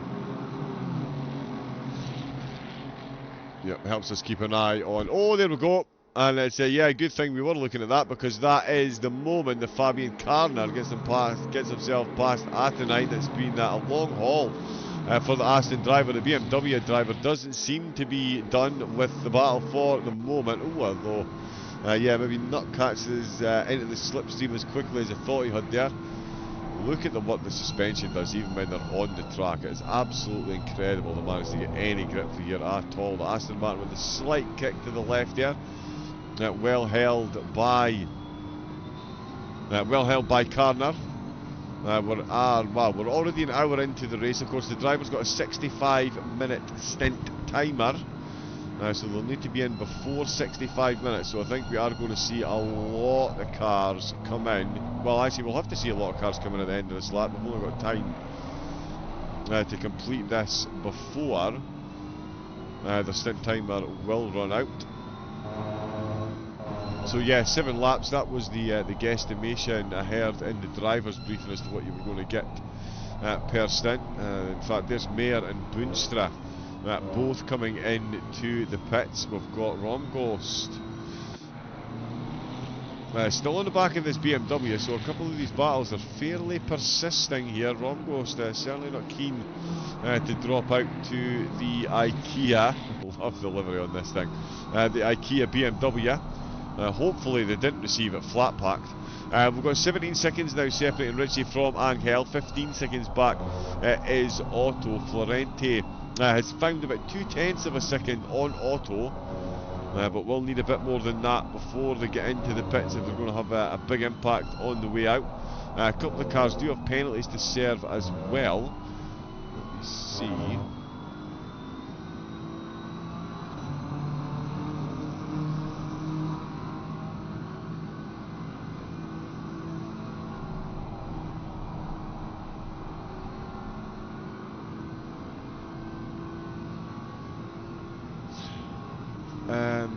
There was a link to the stewards, which I've lost because I closed everything down to get the frame rate up. But yeah, I'll see if I can get that. Grabbed. Oh yeah, gotta love the IKEA. My daughter, I can confirm, my daughter is a huge fan of the meatballs. She says they're amazing. I've never been to an IKEA. 47 years old and I've never been to IKEA. So there we go. Fun and non-interesting facts. There's a link to the Discord. Though. Get yourself into the ACM Discord. And join up. Remember, it is a full endurance series, and they've got the ACM career mode coming as well. Oh, Harry was there yesterday. Hopefully we're buying things related to displaying Lego, because that would be the only reason I would go there, I would think. Otto, it does sound like a quite cool shop. I think I would get lost. Pavlik and Nadeshiko are still looking for top 5 honours with Romghost. Dropping a bit of time to Sjogren on that lap. Fabian Carner hasn't wasted any time closing the gap on Leon Way. Just for the food. Ah, okay, office trip for the food. Nice. So it must be good then. It must be good. Let's jump on to Fabian Carner's Aston Martin. Watch him. He is absolutely hunting down the competition at the moment. Oh, is the 297 has a yellow flag. We'll jump back onto this one. Let's see what's happening here. This is Kanika in the GT4s.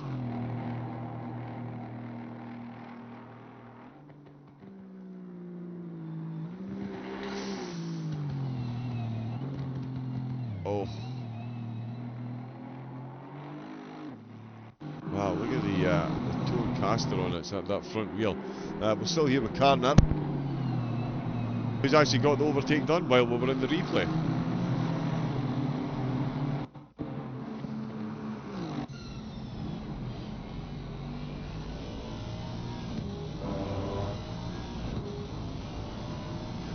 Right, so let's see what's happened here then. Carner absolutely chasing him down the hill.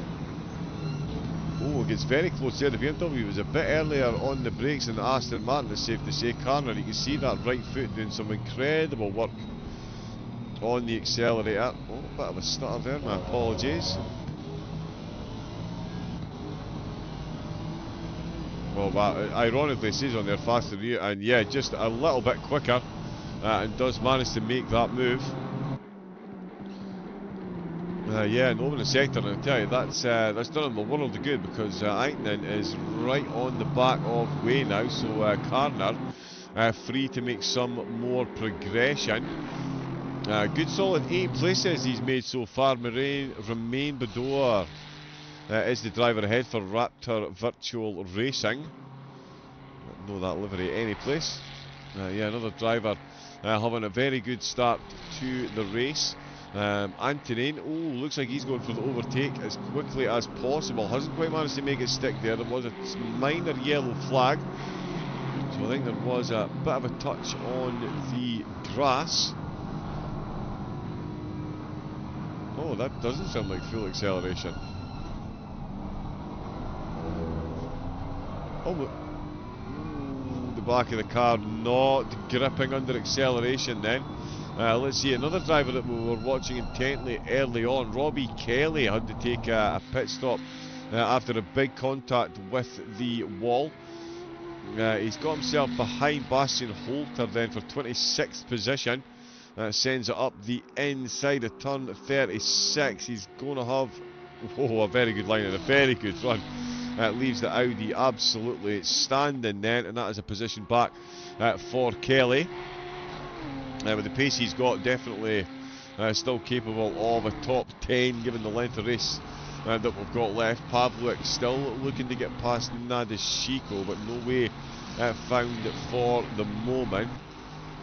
And in fact, Nederzelv, who is just behind his ball here. Oh, we've just had a big yellow flag. Alright, okay, no, my apologies, it's cars coming into the pits. Although, let me just see what this incident here is. This is Larench, one of the solo drivers. He's already been into the pits once this race.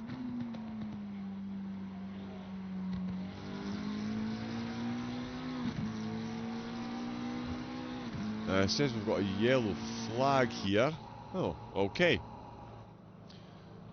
Yep, Angel comes into the pits as well. All the drivers coming in, will be coming in now. Here comes Otto Florenti right on his rear spoiler. Nadeshiko not too far behind either. That's Pavlik piling in. So they all got very, very, very close, it seems, on the Dottinger straight. Let's have the...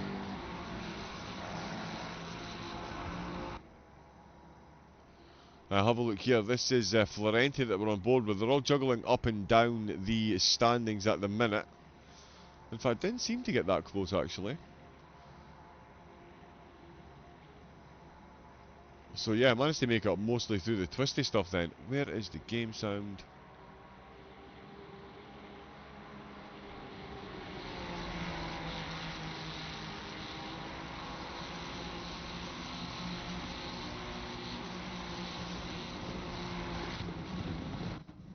Yep, so they did get pretty close coming off the Dottinger. They were right on top of one another coming into the pits, that's for sure. Richie is back out. Quick turnaround there. Tyres, fuel out the door. Angel, of course, no driver swap. Solo driver. Florenti is moving. Otto should be moving as well. Pavlik is still stationary just. Machado's in the pit. Senna on the way out. Otto back out in 4th place. Florenti is ahead. Florenti, SRT have got the overtake done in the pit stop by being half a second quicker. So there we go. I wonder if they take on slightly less fuel than Otto, but that is Otto in 4th, Florenti in 3rd place. That is sometimes what you need to do. Way comes into the pits, of course. Anthony comes in. Karner is in. Marcel Arndt is in. So we'll see a few of the drivers that have taken their early pit stop. They're going to come past, of course, one of them, Robbie Kelly. So we'll see how far up the field he jumps here. That should be quite a few spots given how many cars. There we go. Rocket Man up to 14th place and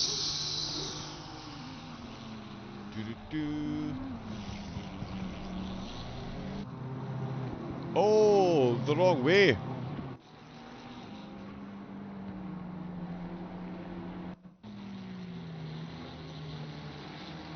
So car 240 coming up just behind the 19. Into, ignore that on the screen just there, that is of course the oh, and there goes Pavlik. Now finds himself ahead. Car 19 taking a huge double impact. Oh yeah, P3 at 53. Yeah, that is brutal.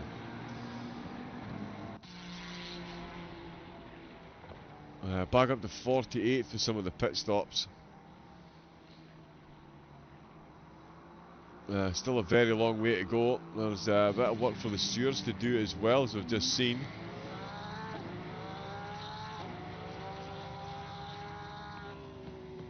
Yeah, I would go with WoW as well. Yeah, I would say, yep, it's the Nordschleife. We've seen how easily so many drivers making what seemed like the most innocuous of mistakes. Oh, and there has been a driver swap up at the front, sorry. Naskidasvili is behind the wheel. Richie has handed over the reins with a 20-second lead for the team. Tamara is looking for an overtake there as well, getting pretty close. What I'm going to do, I'm going to leave you on board with this. I'm going to take a very quick pit stop myself. Back in a moment.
There we go, far too many stairs in this house. Welcome back. We have had an hour of racing so far, and it is still Nasdasvili that is in the lead. He's taking the car from Renault Ritchie, of course, who's given him an incredible gap. Apologies if the stream is stuttering slightly, I'm not sure what's going on. Might need to jump back in and out of the race. Angel, solo driver, still in second place, with Florenti still in third. Zockling doing well to close up there. Tamara in seventh, still got a keen eye on Mikos ahead. Another driver swap there. Oh, Larer at the number 19, just been on the receiving end of some contact. Still running though. Ooh. And we've got the Aston Martin. Ziadjian has just been overtaken there as well. Danny Gloss still back out and running. Keepers after the early pit stop, back up to 29th position. Julian Vidal did want to see, there we go, Godowski. He's running this one solo. Quite a few solo drivers for the 10 hours, that is absolutely incredible. Yep, there is Caracas there. Oh, that Audi looking a bit battered and bruised. It's Kyle Heslin who's taking the wheel for second place in the GT4s. So they've moved up. Redfern's up to third. Rahak in fourth position. Rojek in fifth position. Ryan Chester, have they had another incident?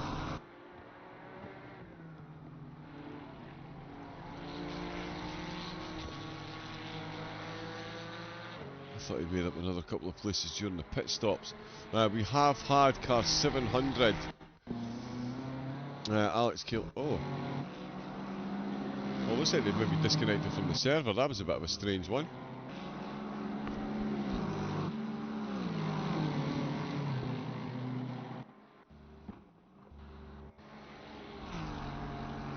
Yeah, so a few connection issues there. Ustinov just on his way out of the pit, so multiple pit stops for quite a few cars. Yeah, Gamer Extreme's been in 3 times now. Yeah, Reyes is out for Besselink. They've been in a couple of times as well. So too Timofeev, he's just on his way out. Shukrin and Lishov behind the wheel of his car as well. And Hovhansian, another one of the solo drivers, the BMW catching flight there. He's had a couple of trips into the pits as well. The Nordschleife most definitely doing Nordschleife things to quite a few drivers. Robbie Kelly, one of them, back up to 14th position. So good recovery there, hasn't lost as much as some of the drivers have. Still down 9 positions on where he started, and definitely got the pace to get a few of them back. Ishier is out in the hallowed number 19. He's got Myers just behind him though as they head out onto the twisty stuff. The Lamborghini driver definitely got the upper hand as far as car condition goes. His Lambo in much better running order than the Ferrari is at the minute. Should be an easy pick-off as they get through 25, 6 and 7. You can bide his time until then. We've also got Tumara closing back up on Mikos. In fact, we'll jump onto that one and see. Yep, the McLaren there. Very close. Pavlik handing over to Mikos. So they two are close. We'll see what's going on with Myers. Oh, and he's going for it. They're side by side. We'll see the helicam.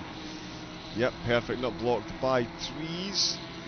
We're getting to 19. He got very close through 16 and 17. Here we'll come up to turn 20. I do think it's going to be through 25, 6 and 7 that we'll see the move done. He's thinking about it again, but he knows he's not quite quick enough. Oh no. Oh, and the Ferrari's touched the wheel on the gravel. Oh, and ends up with a full 720 spin and off to the side. Teixeira makes back an easy place there. Robbie Kelly as well. No, sorry, Kelly didn't quite get past, but he is certainly closed up. The number 19, 30 plus seconds of damage.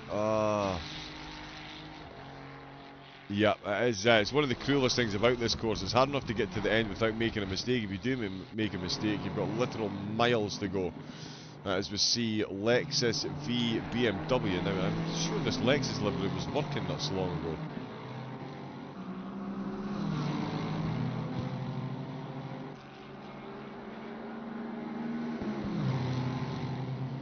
That is very confusing to me. I thought this was the working livery, Lexus livery.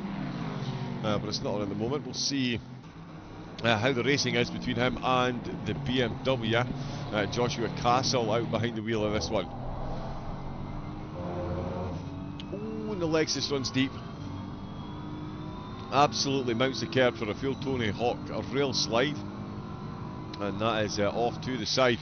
And yeah, Robbie Kelly, I did wonder how quickly he would be catching up to Easier ahead, and it has not taken long at all.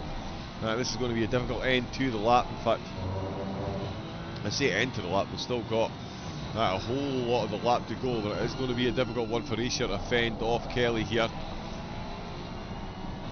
Mikos, Senna's caught up to, in fact, yeah, let's go a look at Mikos. Looking for 6th place. Oh no, sorry, has been overtaken by Tamara. So Tamara has got the McLaren ahead. My apologies, I've looked at that the wrong way around. Tamara is ahead, up to 6th position, and ahead of them we've got Senna, who's all over the back of Rainier Zockling. Florenti is still the lead Ferrari in 3rd place, 2.5 seconds up on this battle. We've got a yellow flag. Oh, that looks like a painful one. Car 19.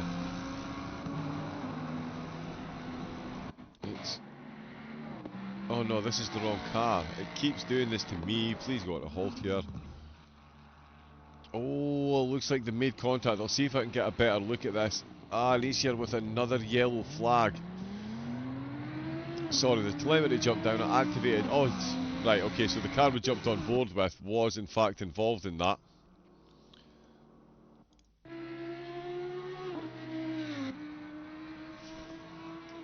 Right, so I think what's happened there is Easier has actually had a spin and the Audi has come round and clocked him. Can't see much for the trees. Oh, yeah. So let us see what happened. Ooh, the car 19.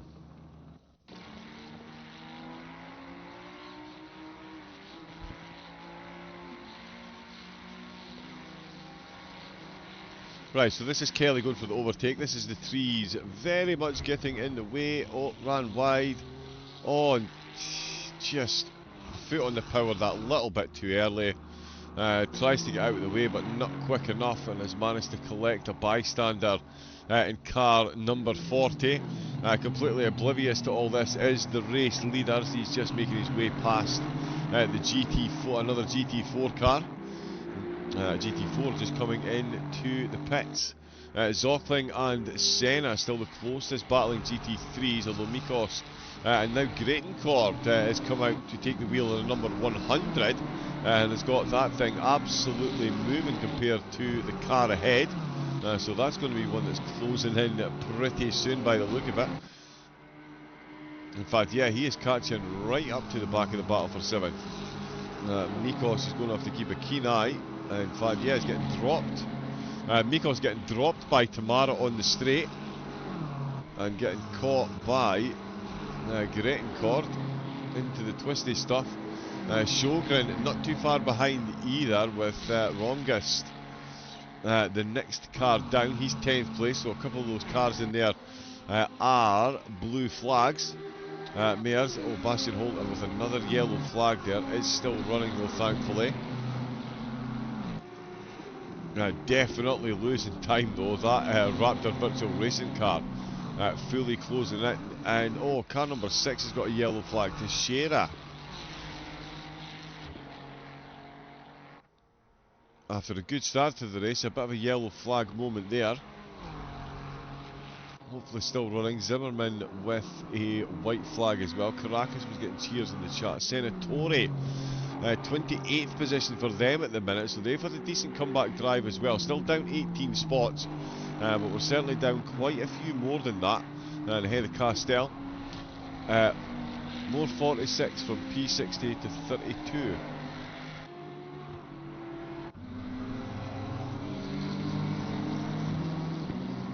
Yeah, he's done well. Yeah, up 28 positions. Oof. And yeah, the Audi is carrying a bit of damage. But yeah, it's been a very good drive. 28 positions made up. Hamasi in 38 positions. So yeah, a couple of the cars doing exceptionally well in the opening stages. There was another car, but it's dropped down. Cragness for Raptor Ritchell. They're up 14, and so is Joshua Castle. But that looks like that might be about to change. Holter comes into the pit. I can't say that's hugely surprising given the damage. This is absolutely not a course where you can afford to be carrying damage. That is for sure. The gap still up at the front is 20, almost 30 seconds. It's certainly getting that way. Not so for third place though, as Rainier Zockling, the 373 car, once again involved in podium battles. Oh, Jan Barth and Jesper van Ringsten both with yellow flags, although just as I look away, it looks like he's kicked up a bit of dirt there. Oh no, they've made it. And Kai Senna right on the back of this as well. In fact, so this is a three-way battle for third place that we've got. We are 9 laps in, which is the Nordschleife. That's why it's been an hour and 20 minutes. But certainly Senna looking the quicker out with these three. Florenti and Zockland could find themselves both up. We've got a long way again, a long way this lap to go. They've only just started. But if he can keep this close, we'll get to some of the straighter parts of the track, and they've got a blue flag ahead of them. I believe that is a GT4 car. So we'll see them very quickly catch up. They are a few laps up on the GT4s. The GT4s so far. Oh no, my apologies, sorry, Godowski is on lap 8. Oh, another 3 cars coming in the pits. Senatore is in the pits. Kiselev is back in the pits as well. Castell back in, but we saw the number 16 take damage. Yeah, Zimmerman, Kiselev, Senatore and Castell all coming in to the pits. There is the aforementioned GT4 car as Senna sails past. Good use of the traffic there by Florenti to open up a bit of a gap back and leave Senna in the clutches. Sorry, leave Zockling in the clutches of Senna. So I'm trying to read so much data at once. I should maybe just take my time and catch my breath. But yeah, Senatore in and out again. Castell and Kiselev still in there. The rest of the field are out on track. We've still got 56 cars. Oh, Gamer Extreme with the yellow flag. Bailey Stewart's out on track. So is Adam Oakley. Oh, Gamer Extreme. Oh, straight back to the pits. There is Stewart out in the Aston Martin GT4. There's a slightly better camera. Oakley back out and running as well. You can see confirmation there. Kiselev still in the pits. So that has been a longer pit stop. Kragnaz in the Ferrari just popping up a yellow flag there as well. It does seem to still be running though. Let's see what's going on with the podium battle. It's still Senna looking the quicker of these 3 drivers. Although as I'm saying that, Florenti is doing his best to escape. He's now 1.8 seconds up on the chasers. Naskviasvili is still leading by almost 30 seconds. Angel with a slightly bigger gap back to Florenti. So the top 2 really are getting the foot down and getting themselves a nice big healthy gap for their teammates here in the early stages. We've got about 38 minutes before the drivers start coming back into the pits. Of course, the 65-minute stint timer is all fine and well, but when you're almost 9 minutes a lap, you do have to be very lucky to get the full 65 minutes out of your stint. Most of the drivers had to come in, of course, on the hour mark to make sure they didn't go 3 minutes over. Oh, we've got yellow flags further down the order there. Car number 40, which is Bastian Holt, are just out of the pits as well. And yeah, every time we get a replay, that seems to get even laggier.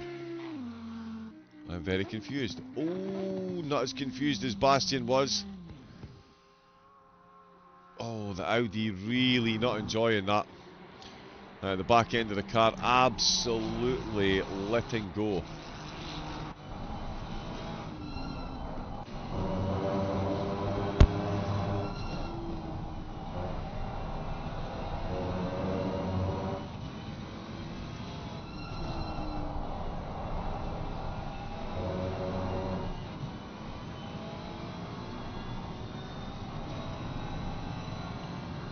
We still have all three Ferraris. Again, bear with me a moment or two. I'm just going to try and quickly fix up the frame rate.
Hopefully we get some stabilisation. Now we've got, yeah, this battle that is a very good one down in 30th position. Sparks has actually crept in there and overtaken Keppers and is now right on the back of Caracas in the Audi. We've seen a couple of wiggles from the Audi so far that are carrying a bit of damage as well.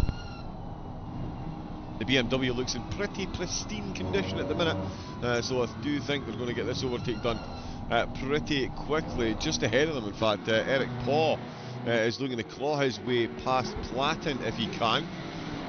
And he definitely looks like he's got the Porsche's number. The Porsche dips two wheels onto the gravel, and the Mustang goes round the outside.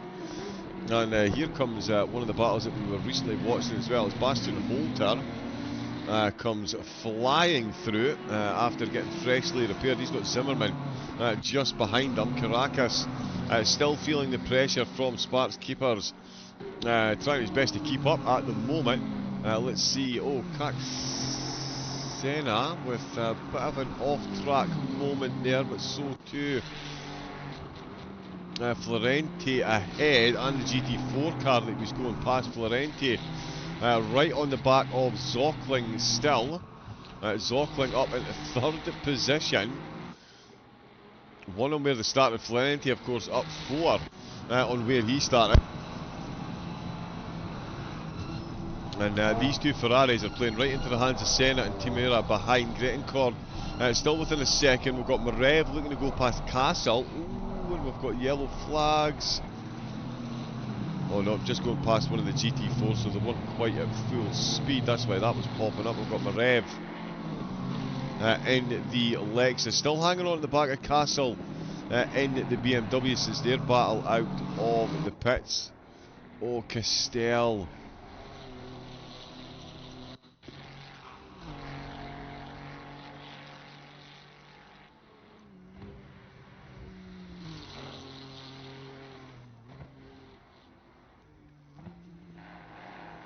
Oh, running too deep in the curves, just massively unsettling the car there. And that is Castell. Yeah, dropping further down the order. Godowski is still doing a phenomenal job in the GT. Up to 35th position overall, and has now got a near 1 minute lead over the next GT4 car. That is an impressive performance to say the least. It is Hessler in second, and Goswell is up to third position. Harry in the big brain ACM GT4 Mercedes. A couple of GT3s just going past. I'm going to see a couple of GT3s, that is of course third and fourth in the GT3s, just go sailing past. That's how close it is between the pack. We've got Rehak in fourth place, and Masnika is out in fifth for the GT4s. Bailey Stewart down the order a bit. There's Ben Ely, in fact, in sixth position. And Garzerzik, ooh, just as we jump on board there, off track, huge contact with the wall. Now the GT4's not as prone to damage as the GT3s, of course, but you certainly don't want to be picking up too much and encouraging that. Castell back into the pits to get more damage repaired. Jan Barfer Astro back out in 21st after his pit stop. We'll keep an eye on this battle for the podium though. Although it does look like Zockling's had a few good corners there. Florenti now getting left behind. Senna looking quick but not quite. Oh yeah, in fact, yeah, my apologies. Yeah, he's about a second a lap quicker than Florenti ahead. Grettencord still trying to close up and get past Tamara at the moment, and Morev is still trying to get past Castle. Barth has got his car in the middle of a three-way battle once again. Good rear view mirror in this car.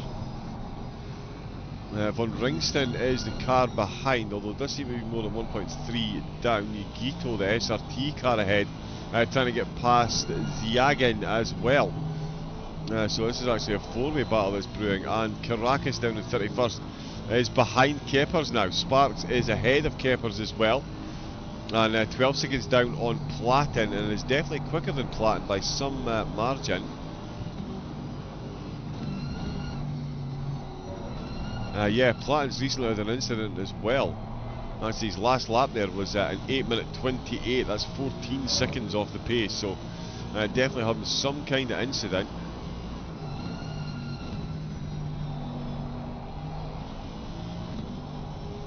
Yeah, so that's going to be another one to keep watching. Oh, very nicely done by the Aston driver. Anthony Mayers there with the yellow flag. Not just 2 wheels on the gravel, has managed to keep the car going in the right direction. It's no mean feat. Caracas then in 31st looks to be the closest. Again, still carrying that damage in the Audi, but still very much keeping pace with Keppers. Oh, James Wiseman's got a yellow flag, but it's still running. Andrew Wright for the yellow flag, but still running. We've got a slight incident for Tamura. Let's have a look at this one, if the frame rate holds up.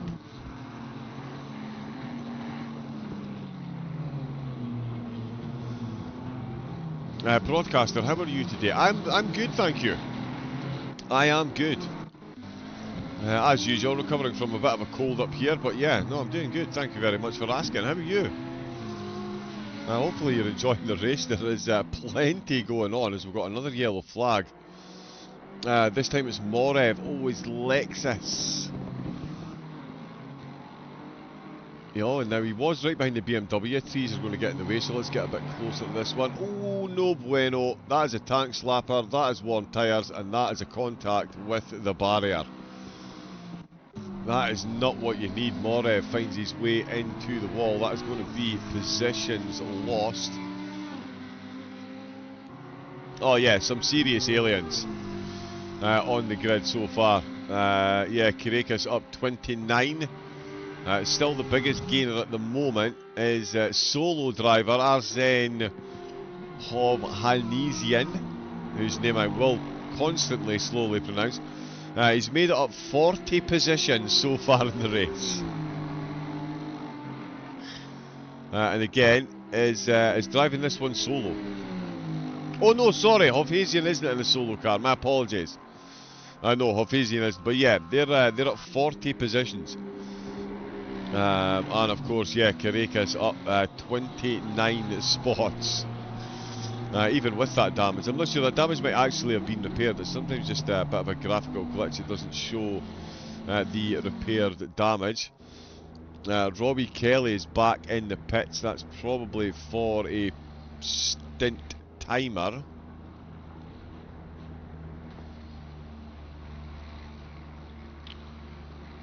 Yeah, nothing obvious on the incident board. We'll have had another slight off track. Andy Carlos in the Lamborghini. Yeah, every time you use a replay, it's actually getting worse. Oh, one wheel on the grass, 3 on the tarmac. Usually ends up with the whole car into the wall and facing the wrong way. Very much what happened there. But yeah, Robbie Kelly is the driver currently in the pits. 28 seconds still up the road. Naskdirachvili is comfortably leading the way still against over Son Angel. Just going past the GT4. Got a few more penalties coming in as well.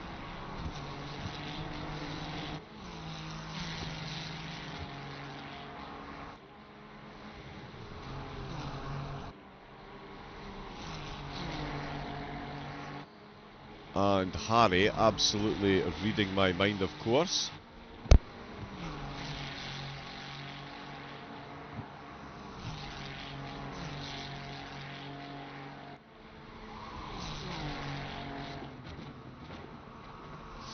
Okay, so yeah, we'll keep an eye on this podium battle. Oh, and is that for a position?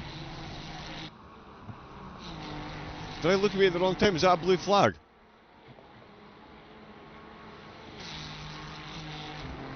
Zockley and Ferrenti swapping positions. So, positions so far. Romain Baudouin was given a 5-second penalty for lap 1. We had 5 seconds for Serin, 10 seconds for Swantner. We had Kiselev got a 10-second penalty, Julian Vidal with a 10-second, in fact 2 10-second penalties. Pavlik picking up a 10 as well. Ustinov and Simoniak picking up 10 and 15 second penalties respectively. Andrew Oakley got a 5-second. Velizanski's had a 5-second penalty. Vidal with another 5-second penalty. Mark Warner got 15 seconds. VTube got 10 seconds. of penalties. Kiselev with another 10 seconds. Hovhannisyan has been given a 10-second penalty during the race as well. Ryan Cheshire with a 10. Karner got a warning. Andrew Oakley has picked up a 10-second penalty and 3 penalty points. Tumara got 5 seconds as well. Karner picked up a 15-second penalty just before Paul picked up 5. Tumara picked up another 5-second penalty. Isier in the number 19 got a 5-second. Hovhannisyan got another 10 seconds, and Isier got another 10-second penalty as well. They'll all get served during the pit stops with a 65-minute stint timer. We're just into stint 2 for the lead cars, and they are certainly in the lead. 30 seconds of a gap up at the front. No 30-second gap between these two though. Meyers and Kragnaz going at it. Let's get a good camera for the Lambo. Oh yeah, and that is a very good camera angle as we can see them down the hill they go. Oh, and he's so much quicker than the Lamborghini, but no room to pass. He's bravely going for it up the inside. All that extra pace carried out from the corner exit, and that sees the Lambo of Myers get ahead of Kragnaz then, as Ziaitian has just been overtaken by Jan Barth there, 18th and 19th and 20th swapping position. Von Ringston now finds himself chasing the 144 rather than the 81. Paul still trying to get his way past Zimmerman, no luck at the moment, but certainly very nice driving by Antonin Meyers. That is a name that is well known to me, and yes, a very speedy, quick driver. So yeah, no real surprise he got the overtake done after that slight mistake. Senna still trying to get the overtake done on Florente. Zocklin certainly making hay while the sun is shining. That's now a 4-second gap over Florente. That's one of the biggest gaps that we've seen between 3rd and 4th since the start of the race. So great driving there. And again, thank you very much to Harry for providing me the link to the page before I even had to ask in the chat. Absolute legendary administration levels have been achieved there, good sir. Who's this we've got coming across the line? Patran Hajix,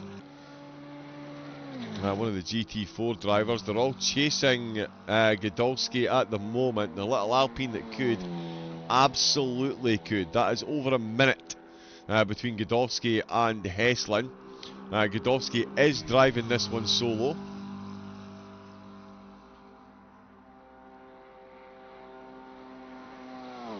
And yeah, had a very good first stint, an hour and 4 minutes. Managed to stay out for. Oh, what is this we've got going on? Oh, Yannick Cooper's in the Ferrari.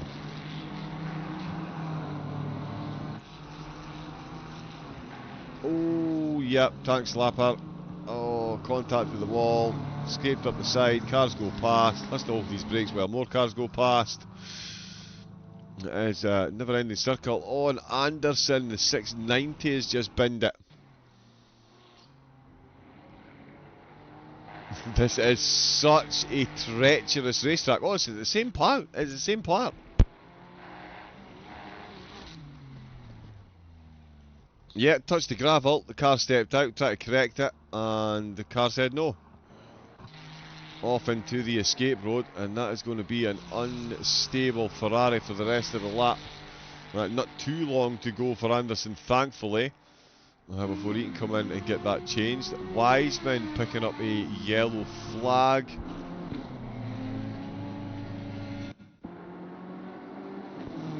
In fact, 2 yellow flags in short order.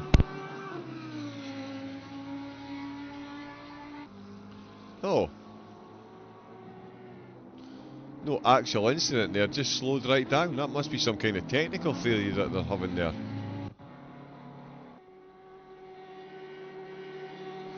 Yeah, it does look to be going now, but Wiseman, yeah, just pulling over on the track there.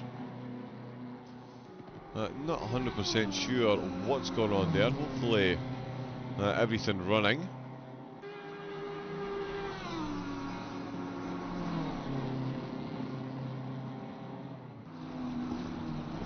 Yeah, so we'll keep an eye on their deltas and see how they got on. Sjogren looking to make a battle in the top 10. He's got the IKEA BMW. Oh, why can't you see the IKEA badge from there? Oh, it's right there on the tip. Oh well. But yeah, he's chasing Mikos. Yeah, he's taking over, of course, from Pavlovic. Right out onto the drainage. Not always the best line of the Nürburgring, that's for sure.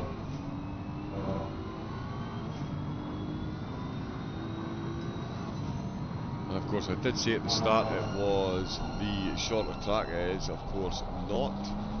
As they head right down to the hairpin.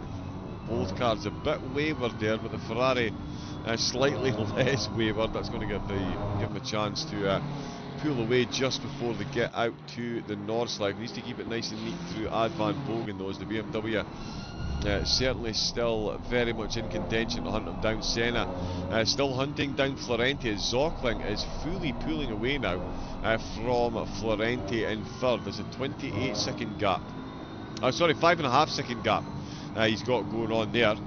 Von Ringston is still closing in on Zviajin. Jan Bar 3.5 seconds up the road though in 19th place.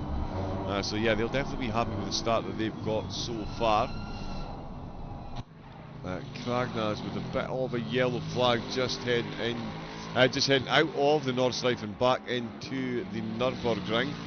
Across the line, and I tell you, that's Marev that's just behind in the Lexus. We've seen a bit of a mistake from Marev, but definitely fast. The Lexus in a straight line is pretty ungodly, as we can see there. The Ferrari stood absolutely no chance, but in the braking zone, it's all about the Ferrari power.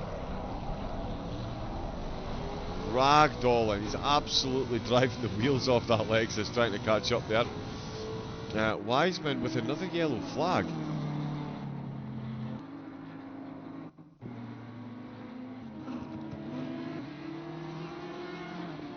Yeah, not sure what's going on.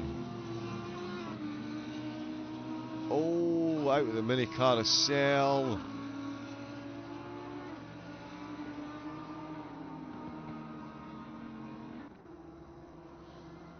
Yeah, it's been an absolutely agonising day for Wiseman and the team so far. As he is back ahead of the GT4 car. Mikos still got a bit of a lead over Sjogren. Romgost is just coming past one of the GT4s. Marev did get past Pavel. Pavel Marev did get past Kragnaz. Obviously Tigris, the next car down the road. Tigris taking over for Kelly, of course. They're back out in 16th place, so a cheeky little driver swap there. Senna's got right up to Florenti. We've got Sjogren on Mikos and Zimmerman on Sparks. Sparks is on a good run in the BMW so far, gained many a position, but looks like Zimmerman is keen to take one back again. They're getting very close. We'll stay on board with Senna and see what the Red Bull Ferrari can do.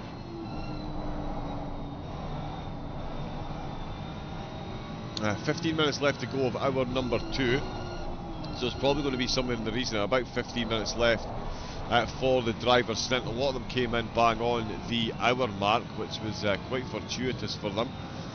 The 8-minute lap, it does make working out your stints fairly interesting.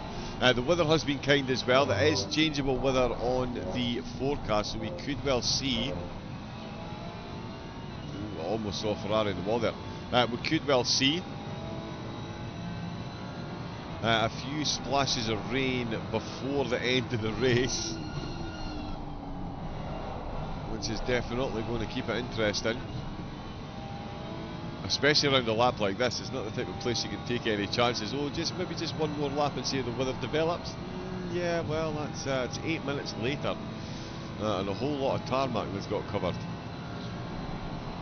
We've had another penalty come in. Harry Goswell, minor contact, position gained.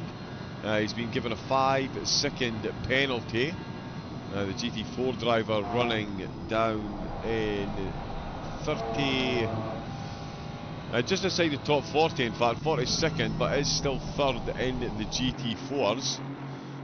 So Rehak, who's in that McLaren, they fairly dropped off the pace after the early showing. Heslin up into second place. Godowski is absolutely bossing this GT4 field at the minute.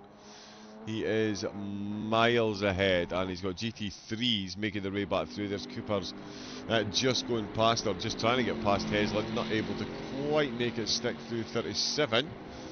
And 38 will do pretty soon though. Castell has been in the action right from the start of the race, it's safe to say. Still carrying a bit of damage on the Ferrari, but it's caught up to Julian Vidal ahead. They're going to head on to the Dottinger Straight. We're going to jump on to a replay though. It's Hovhannisyan in the BMW. Let's see what's going on here. Oh, that's a bit deep. That's a touch of the wall. And that's goodbye back of the car. Didn't make contact on the other side though. Oh, and then yeah, tried to get out of the way by driving into the wall. So that will have caused the contact. So yeah, the front of that car is going to be a bit battered and bruised for the moment. Let's see what Castell can do.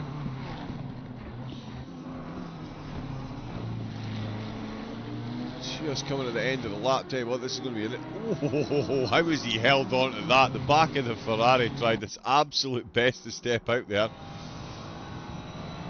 Castell said absolutely no thank you, and Vidal will certainly be breathing a sigh of relief going into turn number 1, because that was about to be almightily close between these two. Just a bit too keen on the loud pedal there for Castell. Rounds turn number 2, of course, no Mercedes Arena on this version of the course. The rest of the Nordschleife is, the rest of the Nürburgring is there for the drivers to traverse. And yeah, a bit of a safer line taken through the through turn 4 there from the Ferrari. That's letting Vidal just eke out a few more tenths of a second. So yeah, he's not going to be as close as I thought he was going into the Nordschleife. Vidal hanging on for the moment. Still got time for those pit stops to be taken. Senna and now 7/10s down on the Dottinger Straight. Let's see what the Ferraris can do against one another. And Senna absolutely picking up the slipstream, but is it too little, too late as they come to the end of the straight and into turn 54 and 55? Heavy on the brakes, throwing it at that apex on the right, mounts the apex on the right, no problem. Ooh, the Ferrari head, there's a bit of a sideways moment. It does manage to keep it running though. I think Senna might have had a similar moment there, but the two of them safely finishing lap number 13, and into turn 1 they go. Still only 4 tenths there. Tigres, Vossi Tigres, who I mentioned, taking over for Kelly, now all over the back of Kragnas. So Kragnas has lost the position to Marev, and looks like he's about to lose another one to Vossi, who's been very quick since coming out of the pit. The number 716, of course, took a couple of contacts, has been in, got repaired, back out and running, back up to 16th, looking to make it 15th before the end of this stint. These drivers will be in the next lap. They'll get this lap finished with about 8 hours and 8 minutes left on the clock. So it'll be one more lap. Will it be Tigris who is ahead? Kragnas hanging on for dear life. There's some blue flag traffic up ahead as well. Or maybe that. Light had a crazy save. Yeah, quite a few of them for the crazy save. How's it going for car 16, says the JDMCL. It's been an up and down affair for car 16, it's safe to say. It's definitely one for the neutral spectator so far. They've been on the receiving end of a couple of unfortunate contacts. I think they've picked up a couple of penalties as well. So yeah, it's been a full-blooded race, and that is a full-blooded overtake there. Absolutely no qualms whatsoever. We've not even gotten to the bridge, and they're already side by side, although now they're both cutting through exactly the same amount of air, so the pace of the cars will equal itself out. They are absolutely neck and neck. In fact, Kragnas has just got his nose back in front. They're closing up on Godowski and almost make contact into Tiergarten. There was almost tears in the garden there. Cragnaz does fend off the advances for now. Question. Because Cragnaz definitely still in the running. That is the two GT4 Mercedes ahead. That is Goswell just going past as well. Again, you can see the huge pace difference between the GT3s and the GT4s. Oh, and that's clumsy by Tigris. Far too keen on the brakes there, trying just that little bit too hard to catch up, and almost outbrakes himself and very nearly collects a GT4 on the way out. And the GT4 absolutely left enough room there, and it was squeaky bum time for both drivers, it's safe to say. Because that was very nearly a big contact. Goswell is still in full defensive mode. Because that is Liebner behind, one-time leader. Oh no, my apologies, it's not.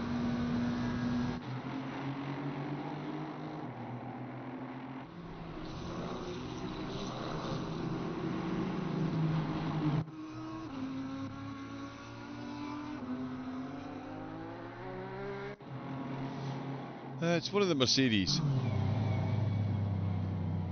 Oh, Bailey Stewart just running off there. Lawrence is back in the pits. Oh, is it Martin Kral? Yes, it is. My apologies. There we go. It's Martin Kral, who is a lap down on Goswell, actually. So looking to unlap himself out with the pits. Oh, so much has changed since lap 1. Bailey Stewart and Lawrence, as I said, they're both in the pits. Andrew Rife, he's come into the pits as well. Wow, definitely time for another lap out there, but has decided to come in. That's put Sparks up to 23rd. Yes, and as well, of course, big shout out to Uplay, the sponsors of the race. Jump on that link there.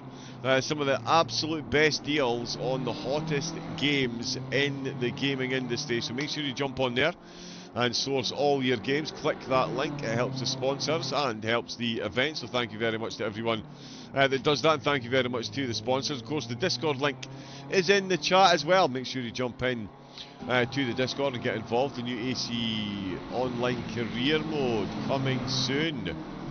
Oh yes, fight for position, sponsors and team allocations, up to 5 races a week, 3-month-long series, team and solo stand-ins. There's daily, weekly and quarterly challenges, and you need to take care of your finances by watching the markets. You can recruit and manage the best drivers, scour the driver market for top talent, compete in team championships with weekly endurance races with your team, handle your team's finances and sponsorships to grow your team's reputation, and strategize and optimize driver performance. And you can monitor your team's performance through the ACM app, so make sure you get signed up for that. An absolutely phenomenal offering to the sim racing market from ACM. There is the link for it there, so make sure you get yourself signed up. Looks like we've had another penalty, non-applicable. Okay, there was talk of a penalty, but it is not coming through. We're going to look to Felix Zimmerman. He is behind Andrew Rife, who's just out of the pits. So he'll be looking to warm his tyres up a bit quicker than he was planning. The track temperature, it has to be said, it's something that I usually do keep a close eye on. When we started 2 hours ago, the track temperature was 31 degrees. It's now down to 27. Given we've got another 8 hour races, it's 8 hours of racing. I think it's safe to say it is going to get pretty cold out there for the drivers. It certainly won't be cold for Nasty Dasvili. He is now over 30 seconds ahead of Angel in second place. Zockling still hanging on to third. And pulling away from Florenti and Senna in 4th and 5th. Grettencord is up to 6th place with Tamura in 7th. Mikos in 8th. Sjogren closing in though in 9th place. And Romgust as well. Right on the back of this three-way battle for 8th position. Von Ringston is behind Ziagin. And we've got David Sparks closing in on Wiseman. Wiseman having a couple of yellow flags recently, been off track and in the wall. And we've seen them come to a complete stop as well, almost. So some technical issues there, I think. No, just as we're watching these two, Senna is right on the back, and in fact that's the GT4 race leader that they're coming up behind. So that's going to close them right at the start of the Dottinger as well. The two Ferraris are going to slingshot past. You can see the lead Ferrari there pulls over in front of the GT4 car as quickly as possible to try and break the slipstream of the chasing car, but it doesn't look like the chasing car needs much in the way of slipstream. He's going to keep this one side by side. What an absolute monster of an exit he's got out with the final corner before the Dottinger. And as they get under the bridge, that is going to be Senna up into third position just as they get to the bridge. He's got the car in front, and he's got it fully in front. Absolutely no problem at all as they come into Tiergarten. That is beautiful driving by Senna then. He puts his car up into fourth place as, yeah, they're all going to come in the pits. Oh, and he's made contact in the pit lane. Oh, now that was a bit of a slow entrance there by Senna. Florenti making contact one behind. Nastilas Vili is already back out of the pits. Another very quick turnaround there for the lead car. We'll wait and see for a few moments if he is still behind the wheel, but that is everyone now filing into the pits. Only 7 minutes left of the start. Oh no, sorry, some of the GT4s did manage an hour and 4 minutes.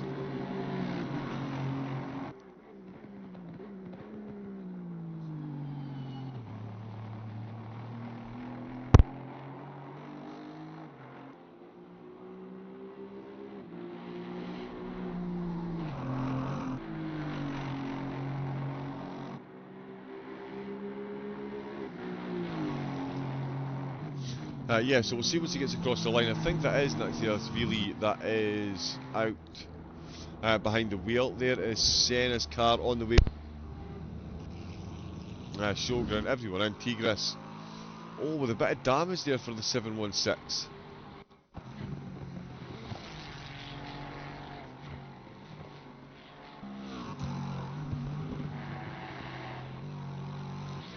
Up on the curbs. Oh, the carousel exit. Oh, halfway through the carousel, the back end just lifted.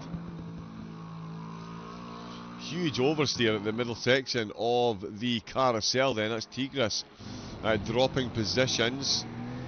There is the Simhaven car back out. Sjogren back out. Teixeira into the pits. Angel and Zockling both out, of course. Senna back out. Grencourt. So yeah, a couple of penalties taking effect there. Grencourt now up to 5th place. Mikos in 6th. Romgost in 7th. Florenti in 8th. With Tamara in 9th position. Sjogren now running in 10th. Teixeira in the pits with Castle and Marev. Kragnaz with the yellow flag. Neuberger with the yellow flag as well. He's got his Audi right in the middle of this battle. The GT4's here. Oh, sneaks it in front on the way at the carousel. The Ferrari's going to sneak past on the way out. No, not quite actually. Another couple of corners it's going to be. But yeah, Neuberger is running fine. Don't know why the yellow flag came up there. Godowski. Now let me have a look at his stint timer. Yeah, he did an hour and 4 minutes for his first stint. So he still has about 11 minutes left. Is that going to be enough though? Yeah, what is he? 9 minutes a lap, so he needs to finish this one. Yeah, he's going to need to be absolutely bang on if he's going to do another lap after this. So we'll see what he decides to do. Car 297's picked up a 10-second penalty for causing a collision with a faster car. Car 444 was involved in an incident, but it's been deemed a racing incident. Minor bump on the rear.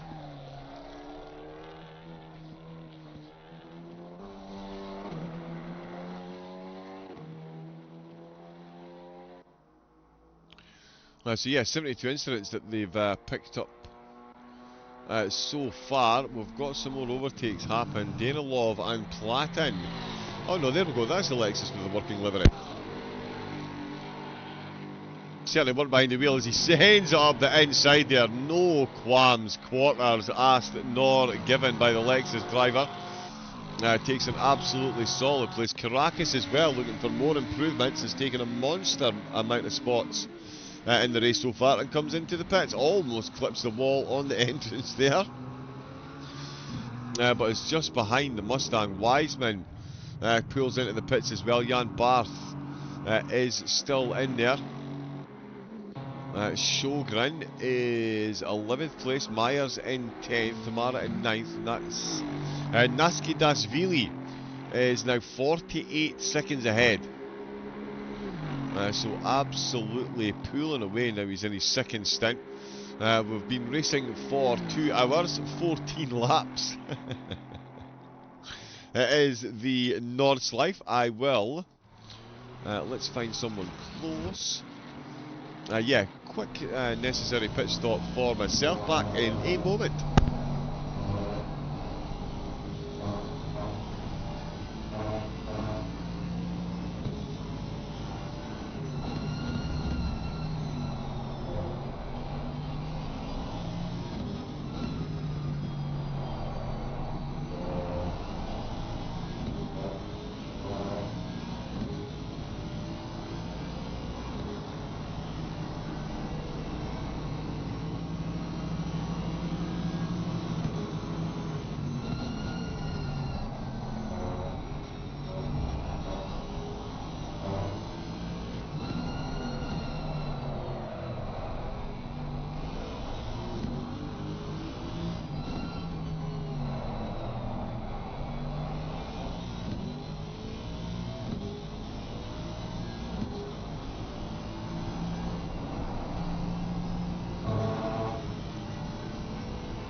Good afternoon, Alex. Welcome in. Welcome in. It's the ACM 10 hours of the Nordschleife. We are 2 hours in at the moment. In fact, just over the 2 hours mark. It's still Naskidashvili and the team that are leading the way as the blue flags past 25th position.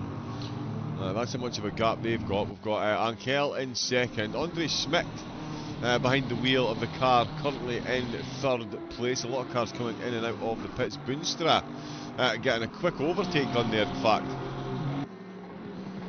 David Sparks is ahead, but yeah, Kuchin Yin falling by the wayside to Boonstra there, absolutely flying. So they did swap drivers, sorry. Yeah, it does take a while for the driver names to update. Fabian Carner is definitely still out behind the wheel. He's only a second behind the SRT car. Wes Romery with a yellow flag. They're all picking them up right through the lap at the minute. The podium battles seem to have subsided somewhat, because Menko now in 6th position, out behind the wheel of the car that Pavlik was in. Valentin Alibert is behind the wheel of the 72, and Maldonado is out for car number 75. Surely not the Pastor Maldonado. We'll find out if he goes on to overtake absolutely everyone.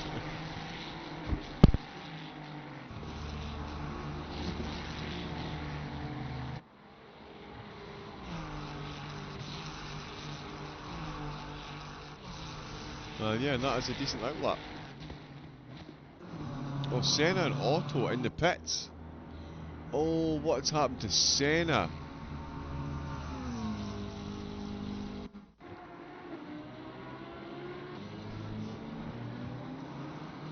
Well, let us have a look and see what's going on here.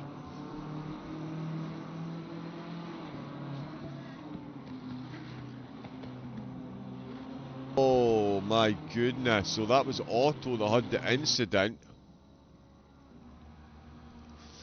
Let me just see if I can get my bearings again and find... Oh wow, so much going on.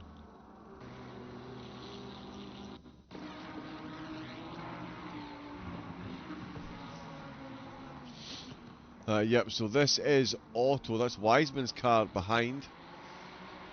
Successfully makes it up the inside. Oh. So that's what's caused all that out with the pits. So the penalties brought the drivers back together, and a couple of early stint incidents are going to separate them back out again.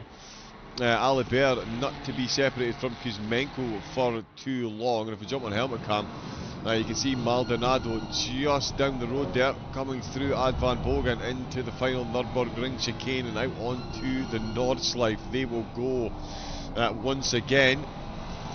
Whoa, that was close.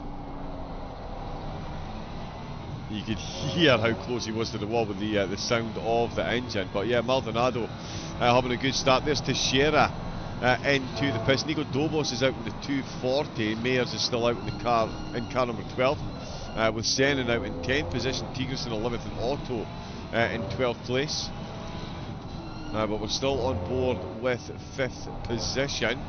Sverveger goes past Teixeira while he's in the pit. Sparks is catching up to Badoer. That's quite a battle there, having as Neuberger comes into the pits. That's going to be close to the end of his stint. 7 hours and 50 minutes left to go, and of course the GT4s still comfortably being led by Godowski. No one is even remotely coming close to touching his pace in the GT4s at the minute.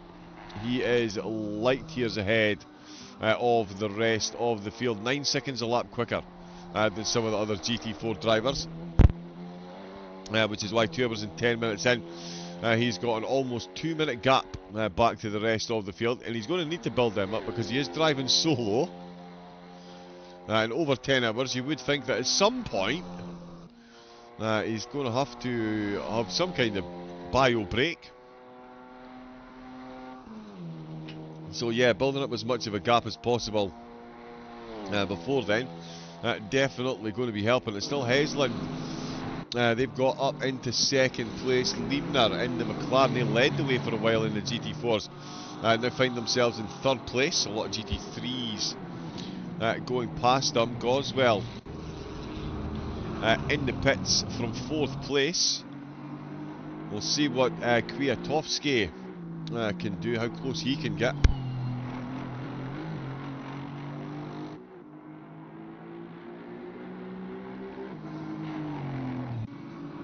Will Goswell and Martin Kral still running in the GT4s as well. Roman Point is out. His McLaren carrying a bit of damage though. Garzaski as well. His Porsche looking a bit battered and bruised. And Rafael Kanika We've seen in the pits a couple of times. Just getting a bit brave on those curbs again. Does manage to avoid any contact with the wall though, thankfully. Let's see, Romare in that 10th place. Maldonado is looking very quick. I was cracking joke. I think it might actually be the actual Pastor Maldonado. That is some serious pace compared to the two Ferraris ahead. Kuzmenko and Alibert are going to be both looking in that rear view mirror. Maldonado very quickly catching up to the two of them. If he is the third car in the slipstream train, that's a very neat corner there as well.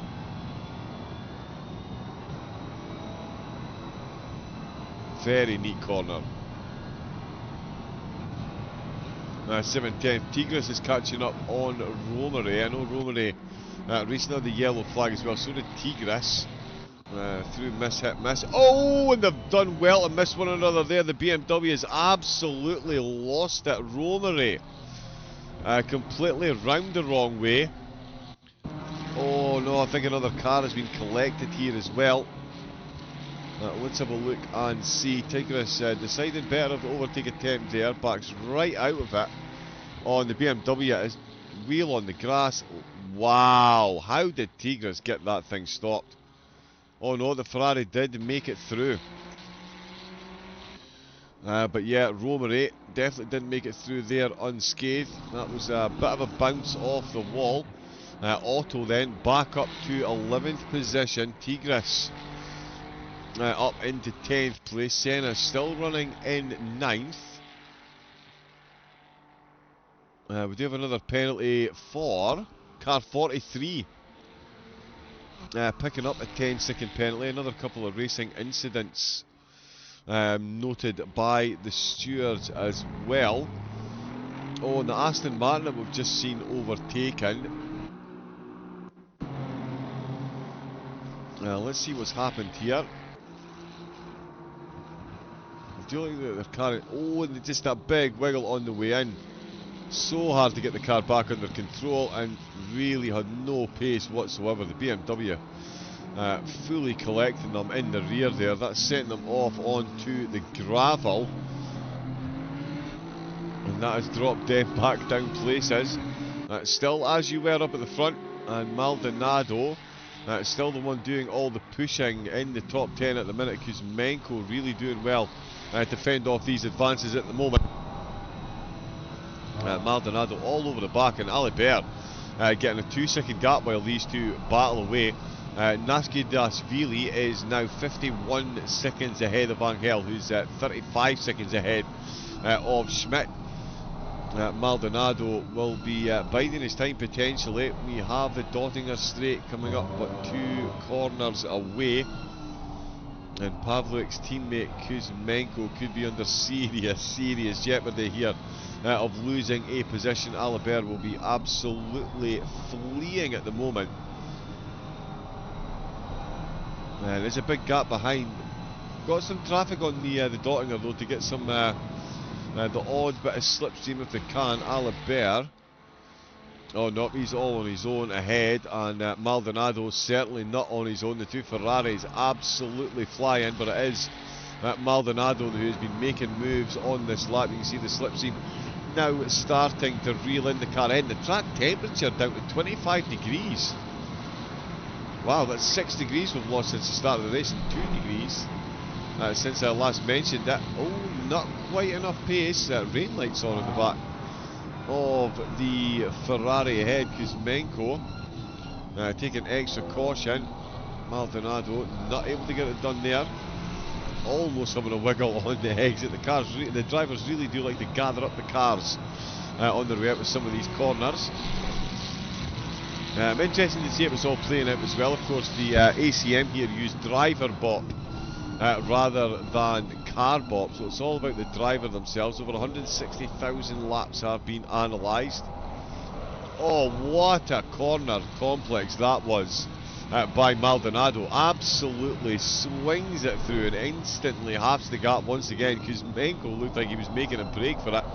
Maldonado with other ideas, although just does a bit of sideways through turns 4 and 5. It does manage to right the ship. Alibert finding another 410s on these two as well. David Sparks all over the back of Nederzev as well. The BMW and Aston battling for 24th place at the minute. We'll have a quick look at that and see how they're getting on. Nielsen as well, in fact. Oh yeah, it's very close there. And they're making their way past a lot of GT4 traffic as well. A few blue flags in there. Well, isn't it 16 miles of track and we still managed to get huge groups of cars settling out throughout the order, and this is certainly a big group of cars that Nielsen's having to make his way through. Teixeira is another driver that's looking for the overtake. He's got Zimmerman just ahead of him. Where is Sparks? Oh yeah, so he is right at the back of this solid little group here. This is a couple of positions that he's got just ahead of him, as well as GT4 car tucked into the mix as well. In fact, leading the way, that little McLaren has got some get up and go on the exit, and of course the Aston behind him is carrying some damage. So Sparks very patiently biding his time at the moment. We'll see how long he can hold that position there for. Because yeah, there is blue flags and there is GT4s in there, but the drivers absolutely adhering to the rules. Oh, let's go for a look at the inside of the GT4. Oh, the Aston man has just made contact. The GT4's round and he's almost collected. Oh, and Sparks has hit the wall.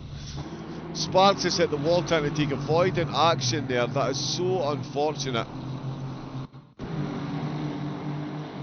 Nederzev, who's in the Aston Martin. It was the GT4 car I was hoping to catch there.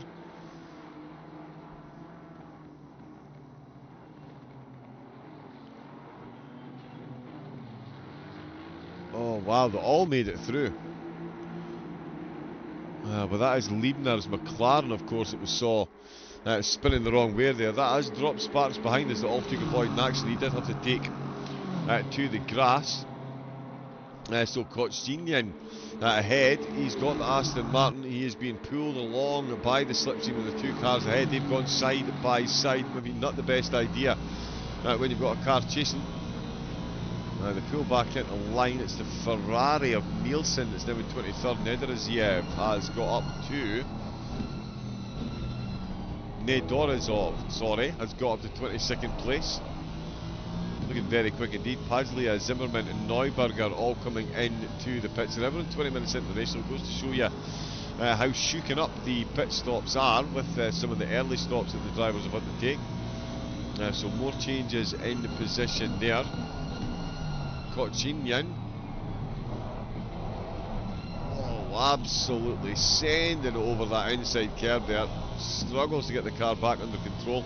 It does just about manage to. Nielsen and Nederzev getting themselves a bit of breathing space from the cars behind, but certainly not from one another. Terrible rear spoiler on the Aston, so we'll jump in front of the Ferrari. Down to the hairpin they go. Just checking. Oh, we do have more yellow flags coming in. Car number 24, Felix Schwertfeger. Now let's see what his BMW is doing. I would say oh yeah, no, too much rotation. Too much rotation on the curb there, and that, yeah, is a gentle. I mean, it's a perfect BMW advert. The car next to the badge on the track, but not what they'll be looking for. More cars into the pit. Danilov comes in the Lexus. Karner then promoted back up to 31st position. Checking on the leaders, still as you were. Maldonado still past Kuzmenko. Kuzmenko putting up a solid battle. Ooh, and we're down to 25 degrees as I mentioned. We've now got double cloud cover. 6:24 PM local time. 7.5 hours to go. Is this the start of the run to the rain? It's set to changeable conditions, and there are expectations of 30 to 40 minute rain showers scattered throughout the race. It'll be interesting to see what the teams decide to do. Not exactly got a lot of track temperature to work with. I've seen a few races recently, absolutely piling down with rain, but we've still got track temperatures north of 35, 36 degrees, which is hot in any condition, hot any day of the week, never mind when it's raining, so that is quite the conundrum to work out for your tyres. Just checking on the penalties. We've got another racing incident coming in between 144 and 84. Slight door banging, so no penalties since car 43 got a 10-second. We'll see what effect that has. Ooh, thinking about it again. Oh, dual yellow flag. Oh no, one of them's in the pits. Car 831 though is just on an absolute torrid time. Car 94 with the stop-go cleared. Oh, hello? There we go. Did we just lose one of those cars? Where's Maldonado gone? Oh no! Maldonado's been disconnected from the server.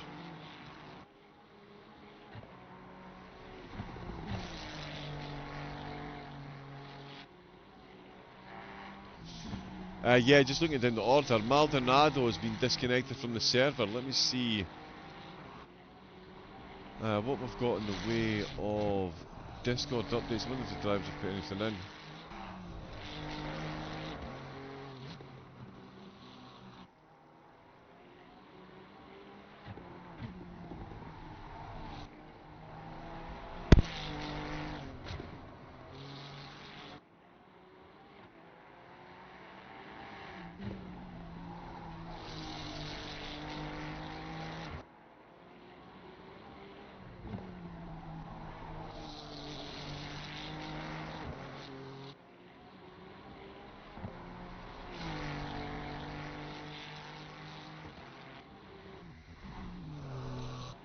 Yeah, nothing in the Discord, but yeah, they have been disconnected by the look of it. I cannot see Maldonado on the list now. Absolute heartbreak for them. They were definitely running well for a top 10 position. Solid battle that we're having there.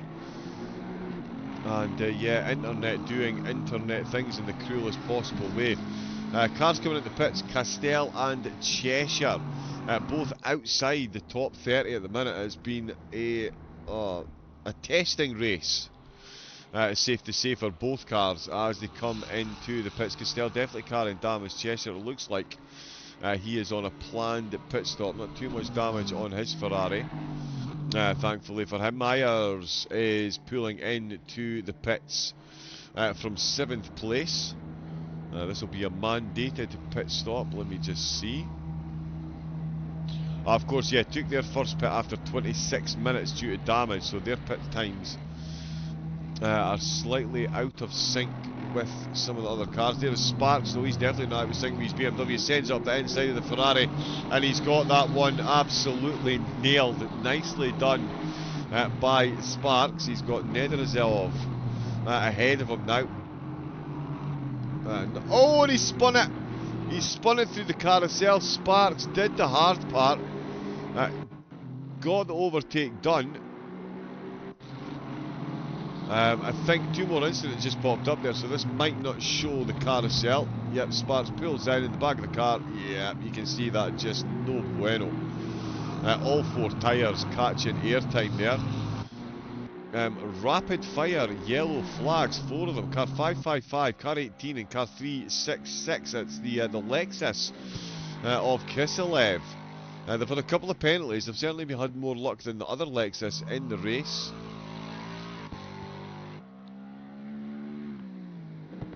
Through Yokohama. Okay, not sure why that was a yellow flag. Let's see what's going on with car 1, 2, 3. Julian Vidal just making his way out into the opening of the Nordschleife. Oh wow, and that frame rate has dropped to 17 frames a second. Oh, hold up. Yep, that was a big contact. I wouldn't be surprised if he's burst one of his tyres there. Castagnoli looking for an overtake on Kotsinyan and gets it done. No, he doesn't, sorry.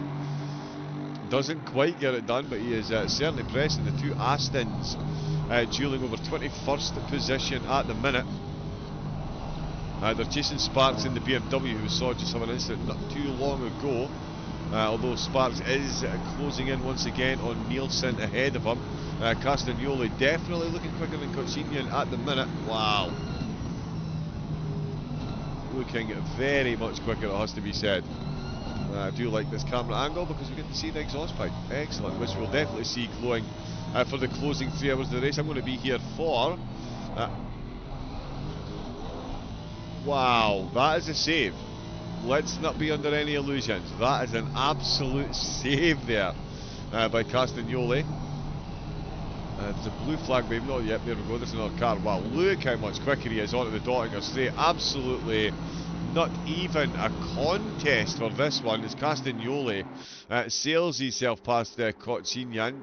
Kochinian does carry a bit of damage though, so not overly surprising to go past the GT4 Merc as well. And that is 2 cars cleared. Still looking to see if Maldonado's car has rejoined. I don't think they have, although it does say we're back up to 53. Can I not just see him? I maybe just can't see him for looking.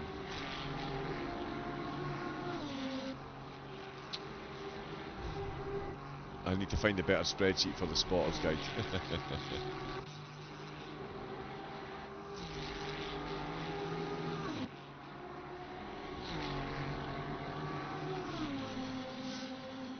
Yeah, no sign of Maldonado back in the server, unfortunately. Yeah, that is an absolute heartbreaker for them.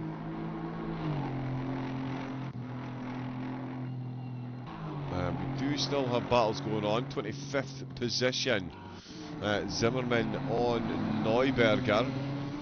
These two not long out of the pits as well, to be fair. So still dueling it out. Still got 7.5 hours of racing to go before this one is decided, although if anyone wants to declare Godowski the winner in the GT4s, I don't think anyone would argue. Oh no, Maldonado is back in!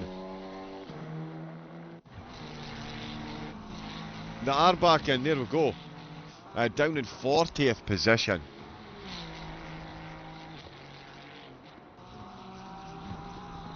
Lap down on the leader. Fabian Karner comes in, Martin Kral from the GT4s comes in, and Nicholas Grimm has come into the pits as well. So more drivers coming in. Oh, Andre Schmitz with a yellow flag.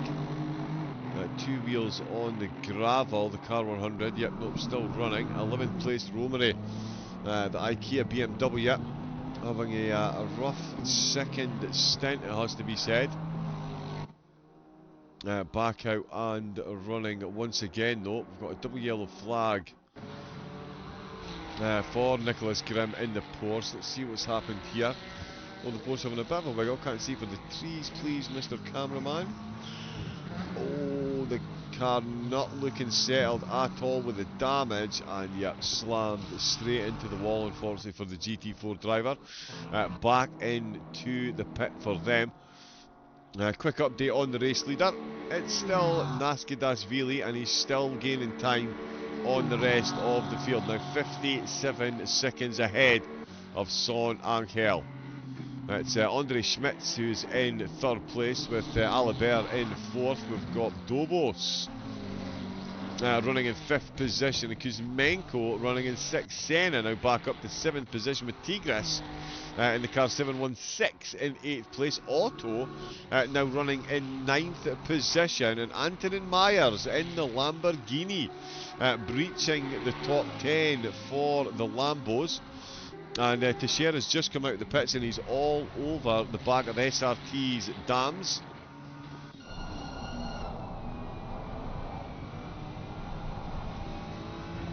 Oh, so we've got another yellow flag. Teixeira there leaves him absolutely standing. Let's see what's happened here. This looks like a big one for Schwertfeger. Oh, now we've already seen a BMW have a bit of an incident through here. Oh no, that's not the way to do it. Oof.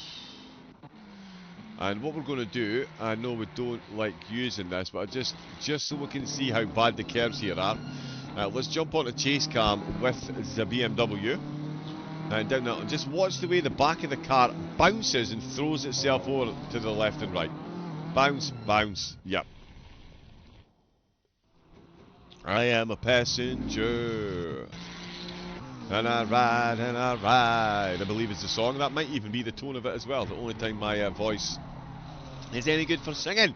Let's see what's going on with David Sparks. He is definitely going to be singing. He's made back some good places. He's catching up to Nederazov ahead of him. This battle has been going on for quite some time. And Sparks has made it back, I believe, 10 or 12 places. Only one down on where he started at the moment. Biggest gainer is now Simai Caracas, up 37 places, which is not too bad. Kotsinyan is up 35 and is the next car up to Caracas, so that'll be quite the overtake if he can get that one done. Let's jump back on with Sparks though as he tries to make his way through this field of cars. That is second in the GT4s, he's just gone past that. Is 18th in the GT3s ahead of him.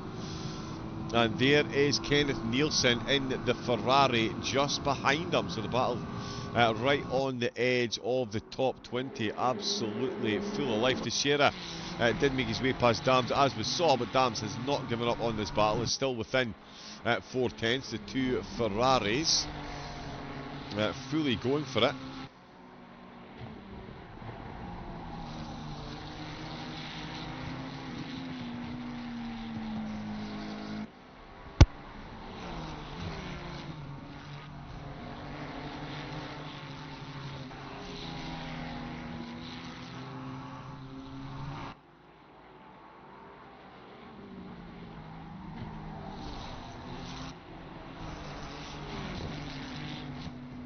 Yeah, that replay is not working, so we will move on.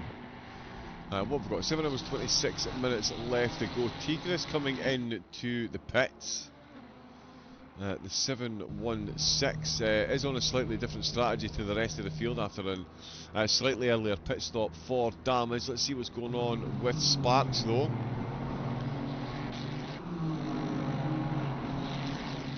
He got it up the inside. He's thinking about it. That Aston is extremely vulnerable, it would seem. And Nielsen has got absolute front row seats to this, and he could be the one to watch here if Sparks goes for an overtake. They're getting very close to the Dottinger straight here. Sparks will be keen to try and get in front before they get there to try and fend off the charge, particularly of Nielsen. Because Nielsen is going to be third in this train, so he will be going quicker than the two cars ahead if he can nail that slipstream, and it definitely looks like he's trending towards doing so.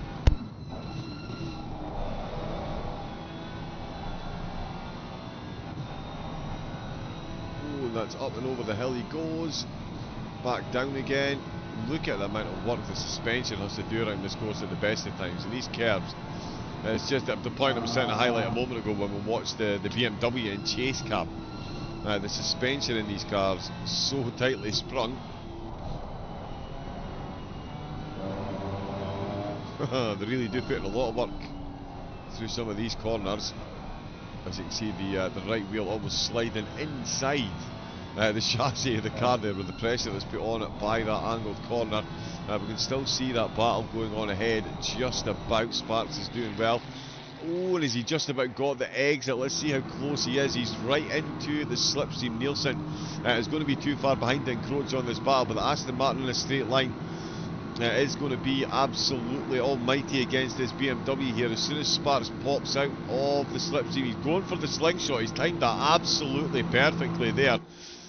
And he's got his nose in front just before they get to the bridge and into Tiergarten. That is a very good move by the BMW and David Sparks then. Back to where he started the race. And it's going to be a place position up actually, because SRT's car has just come in to the pits, as we can see there. Dams in 17th position. Can we get a quick car 16 POV? Yes, we can. Beautiful stream, a beautiful race. Greetings from car 420. Welcome in. I hope you're enjoying the race. It has been a tough one for quite a few cars. Let's see if we can find car 16.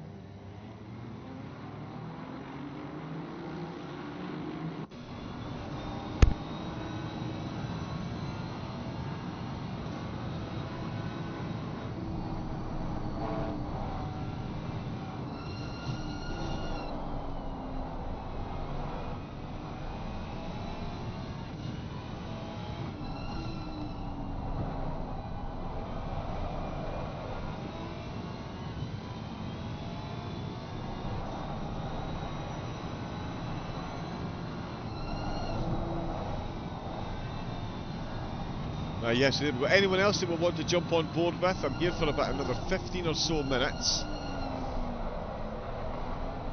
So if we do want to see anyone else out on track, give us a shout. And we'll see if we can get some more cars on before I disappear off to another race. We will be back though for the closing 3 hours. Possibility to have one Mr. George Cook joining me in the booth for the final hour, which will be an absolute treat. He is a bit of a legend in the commentary scene. We have a subscription as well. Thank you very much. 333 would be nice. Okay, let's go for car 333.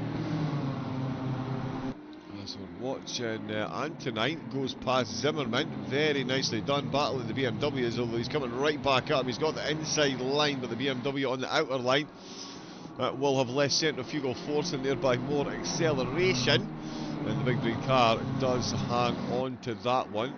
Just looking.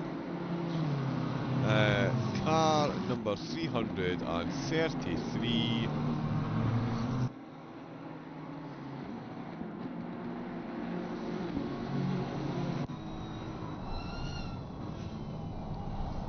Yeah, there we go. Finally caught up. That's, of course, Romary in the IKEA BMW.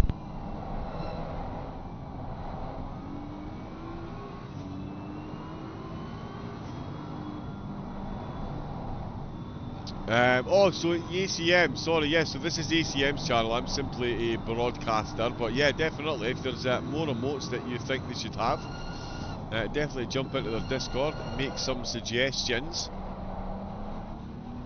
And see if we can get more splashed out there for you.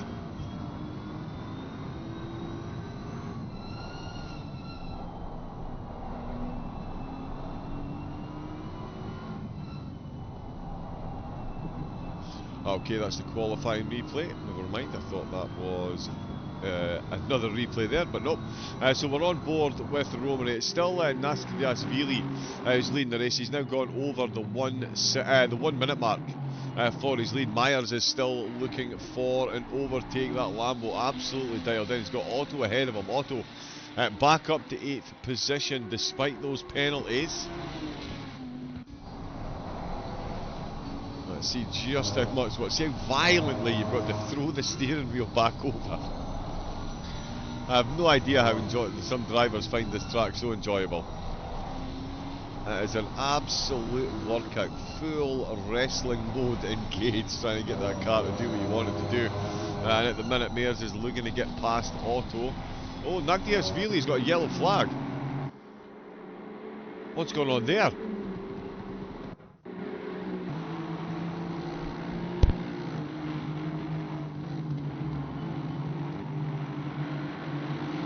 It did look like he slid ever so slightly to the side there.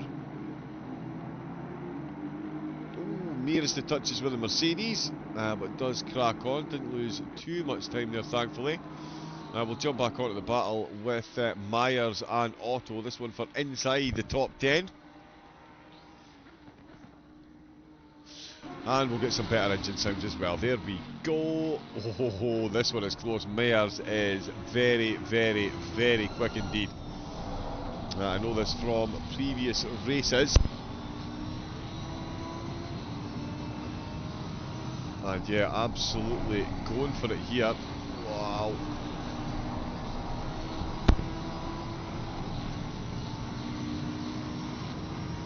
Yep, got full spin on the car there, and what an exit out of 52 onto the Dottinger straight.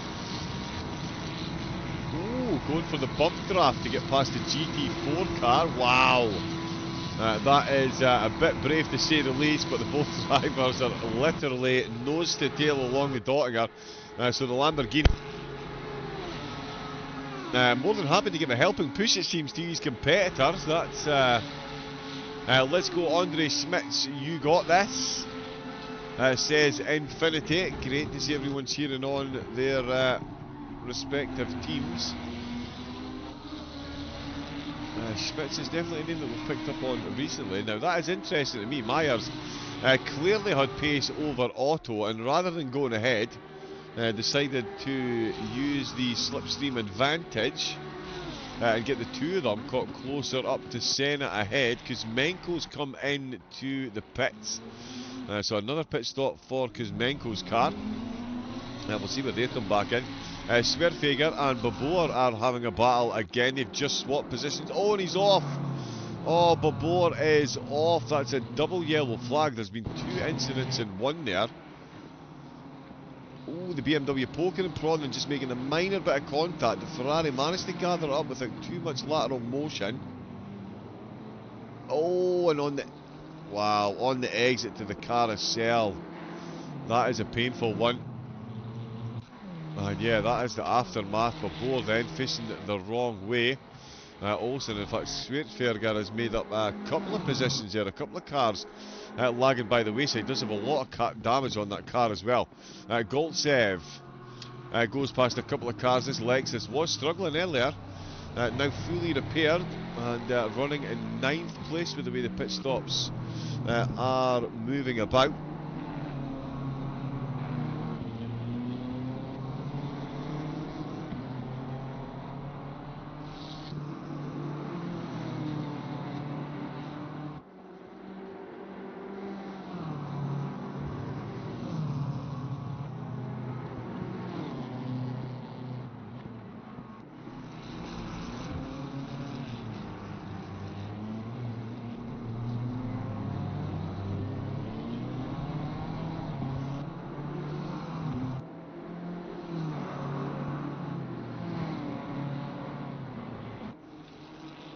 So yeah, that is Romery. Now, once someone's cheering on Schmitz, where is he gone? Is Schmitz still behind the wheel? Oh, Florenti's in the pits down in 40th position. Here comes Lorenz, one of the solo drivers. Godowski's still comfortably leading the way. Blanchette back behind the wheel, leading her still in 3rd in the GT4s with Harry Goswell and Will Goswell 4th and 5th. Rojek and Pietrek. Bailey Stewart almost at the back. Nicholas Grimm, in fact, bring up the rear of the GT4 field. And now, where is Schmitz out on track? Yes, of course he is. I'm looking far too far down the field. My apologies, Andre. Yeah, up in 3rd place, no less. So yeah, there is Schmitz. We'll get a quick onboard there.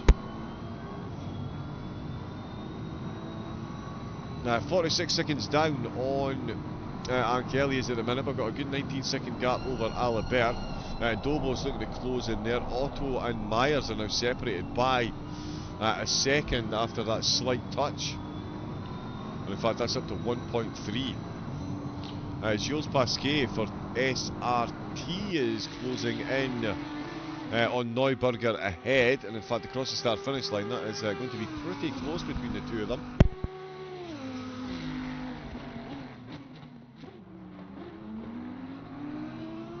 Say pretty close. He's missed his brakes at the turn 1 run very deep indeed, and that is not the way to do that. Kiselev picking up a yellow flag. Mayer comes into the pits. The treble 5 car having a bit of an incident. Comes flying out with the mini carousel. Got the McLaren GT4 ahead, one-time race leader in the GT4s. Oh, and and that is clumsy by the Lexus. Could have taken that a little bit tighter there, you feel. We'll let the stewards make a decision on that. A few more incidents have come in. They've mostly been deemed racing incidents. Car 24 has been given a 5-second penalty, Svetsberger. And, oh no, that was Kiselev that we're just watching there. Meyer is in the pit, so is going to lose that spot. Nakviashvili still up at the front. Dobos is now closing in on Alibert. And Olsen, in fact, and Romery. Yep, Olsen in the 716 Ferrari. They're looking to get themselves back into the top 10. It's going to be the expense of Romery if they do. Headlights now coming on for the drivers. Track down to 24 degrees. Double cloud cover, 6:50 PM. And we're not even into the halfway mark of the race, so that is down 7 degrees since the race started. That is quite the change in conditions. It is more than safe to say.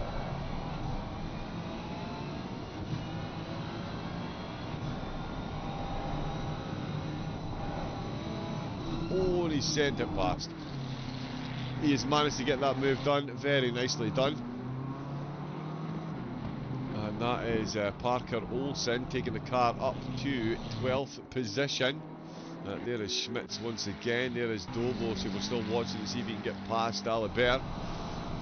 Alibert will certainly be hoping not. Pastor Maldonado, who had to rejoin the server.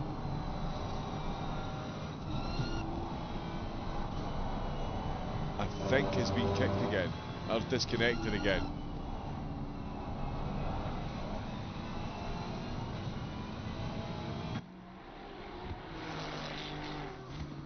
That is the big brain card, but yeah, I cannot see.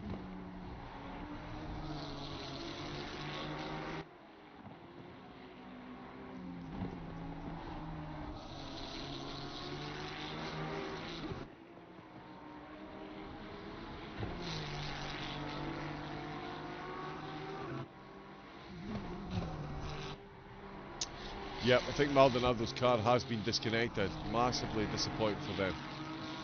They were going really quickly. Now we do have another 2 incidents coming in and getting looked at by the stewards.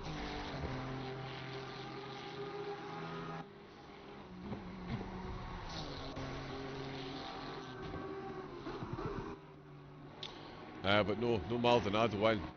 That is such a shame. They were running great guns. Jakob Fitzau still got constant yellow flags down through the field. The drivers really not enjoying these changing conditions. Oh, and Romery. Oof. That is the end of that incident. In fact, I think it started there.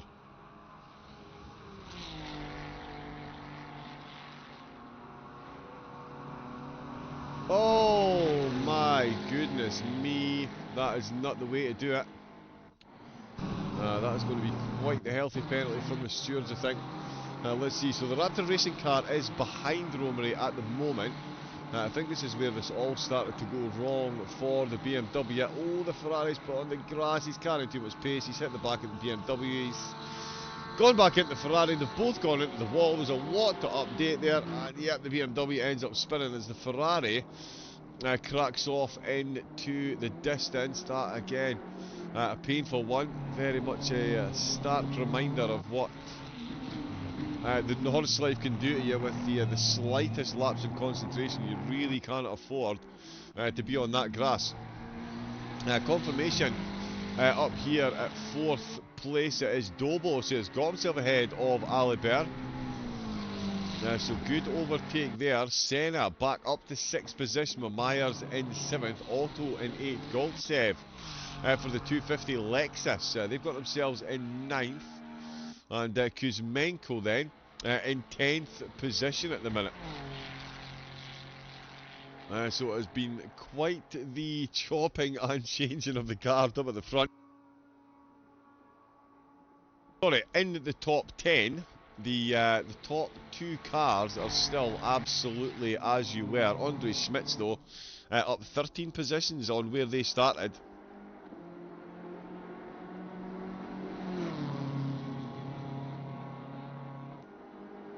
Yeah, up 13 on the start, so an amazing start by them. Myers is up 10, Goltsev up 16, and Svertfeger up 17 positions. The biggest gain so far, of course, still with Caracas in the Audi. That's 39 positions he has made up so far.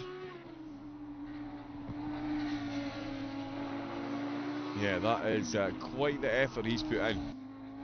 Quite the effort he's put in. But that is all time I have for the moment, I'm afraid. 3.5 hours of coverage we've had so far. We're 8 minutes away from the 3-hour mark in the race. Huge thank you to everyone that has tuned in so far. Remember, we will be back for the final 3 hours. So I hope you've all enjoyed so far. The Discord link is in the chat, so make sure you jump on that and get yourself involved in Discord. And of course, to Uplay as well. Huge thanks to Uplay, the sponsors, for sponsoring the event. Get yourself over there and get yourself some great deals and bargains on some of the best gaming content around. Yes, so make sure that you do that. Just check in Discord again. But yeah, as I say, that is all for the moment. But fear not, we will return with the closing 3 hours. It will be myself once again, John Wright, aka Double O Raven, taking you through those 3 hours. We may even have George Cook joining us for the final hour as well. So do make sure you tune in for that. Huge thanks to everyone that has jumped into the chat today. We've had a couple of subscriptions and a few gifted as well, so thank you very much. Darkness Within for the gifted subs. We had a couple of subscriptions as well. Harry G was one of them, and the other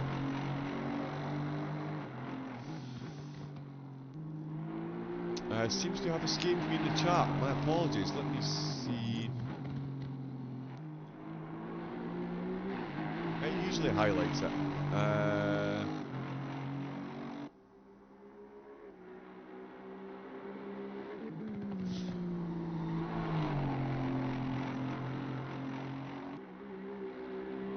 It seems to have disappeared from the chat. But thank you to everyone that has followed and subscribed here during the broadcast. As I say, that's all we've got time for the moment. But we will be back in 4 hours' time with 3 hours of the race to go to see how the finale plays out. We'll leave it with Naskdashvili in first, Angel in second, and Smits up into third place. Hopefully all the teams you're cheering on do well, and we'll hope to see you all back again in 4 hours' time for the finale. Until then, stay safe, take it easy, and have a great rest of the afternoon. Good night. Welcome to ACC Career Mode by ACM Racing. ACC Career Mode is back and better than ever, with a 3-month-long series containing over 50 races with mixed formats and challenges. Team up with friends to manage your finances, car performance and sponsor contracts, or go solo and manage your favourite car across the whole season, utilising the daily, weekly and monthly challenges to add some spice to your online racing. The best thing? You decide your career, with 7 different paths to choose from. Minimum effort is no effort. ACC Career Mode Quarter 1 contains 5 races a week, all stewarded and commentated live with a range of formats from 4 to 12 hour endurance races to 25-minute sprints. The full race calendar is available at acm-racing.com, with individual race sign-up taking place on SimGrid. Only available on Assetto Corsa Competizione PC European-based league.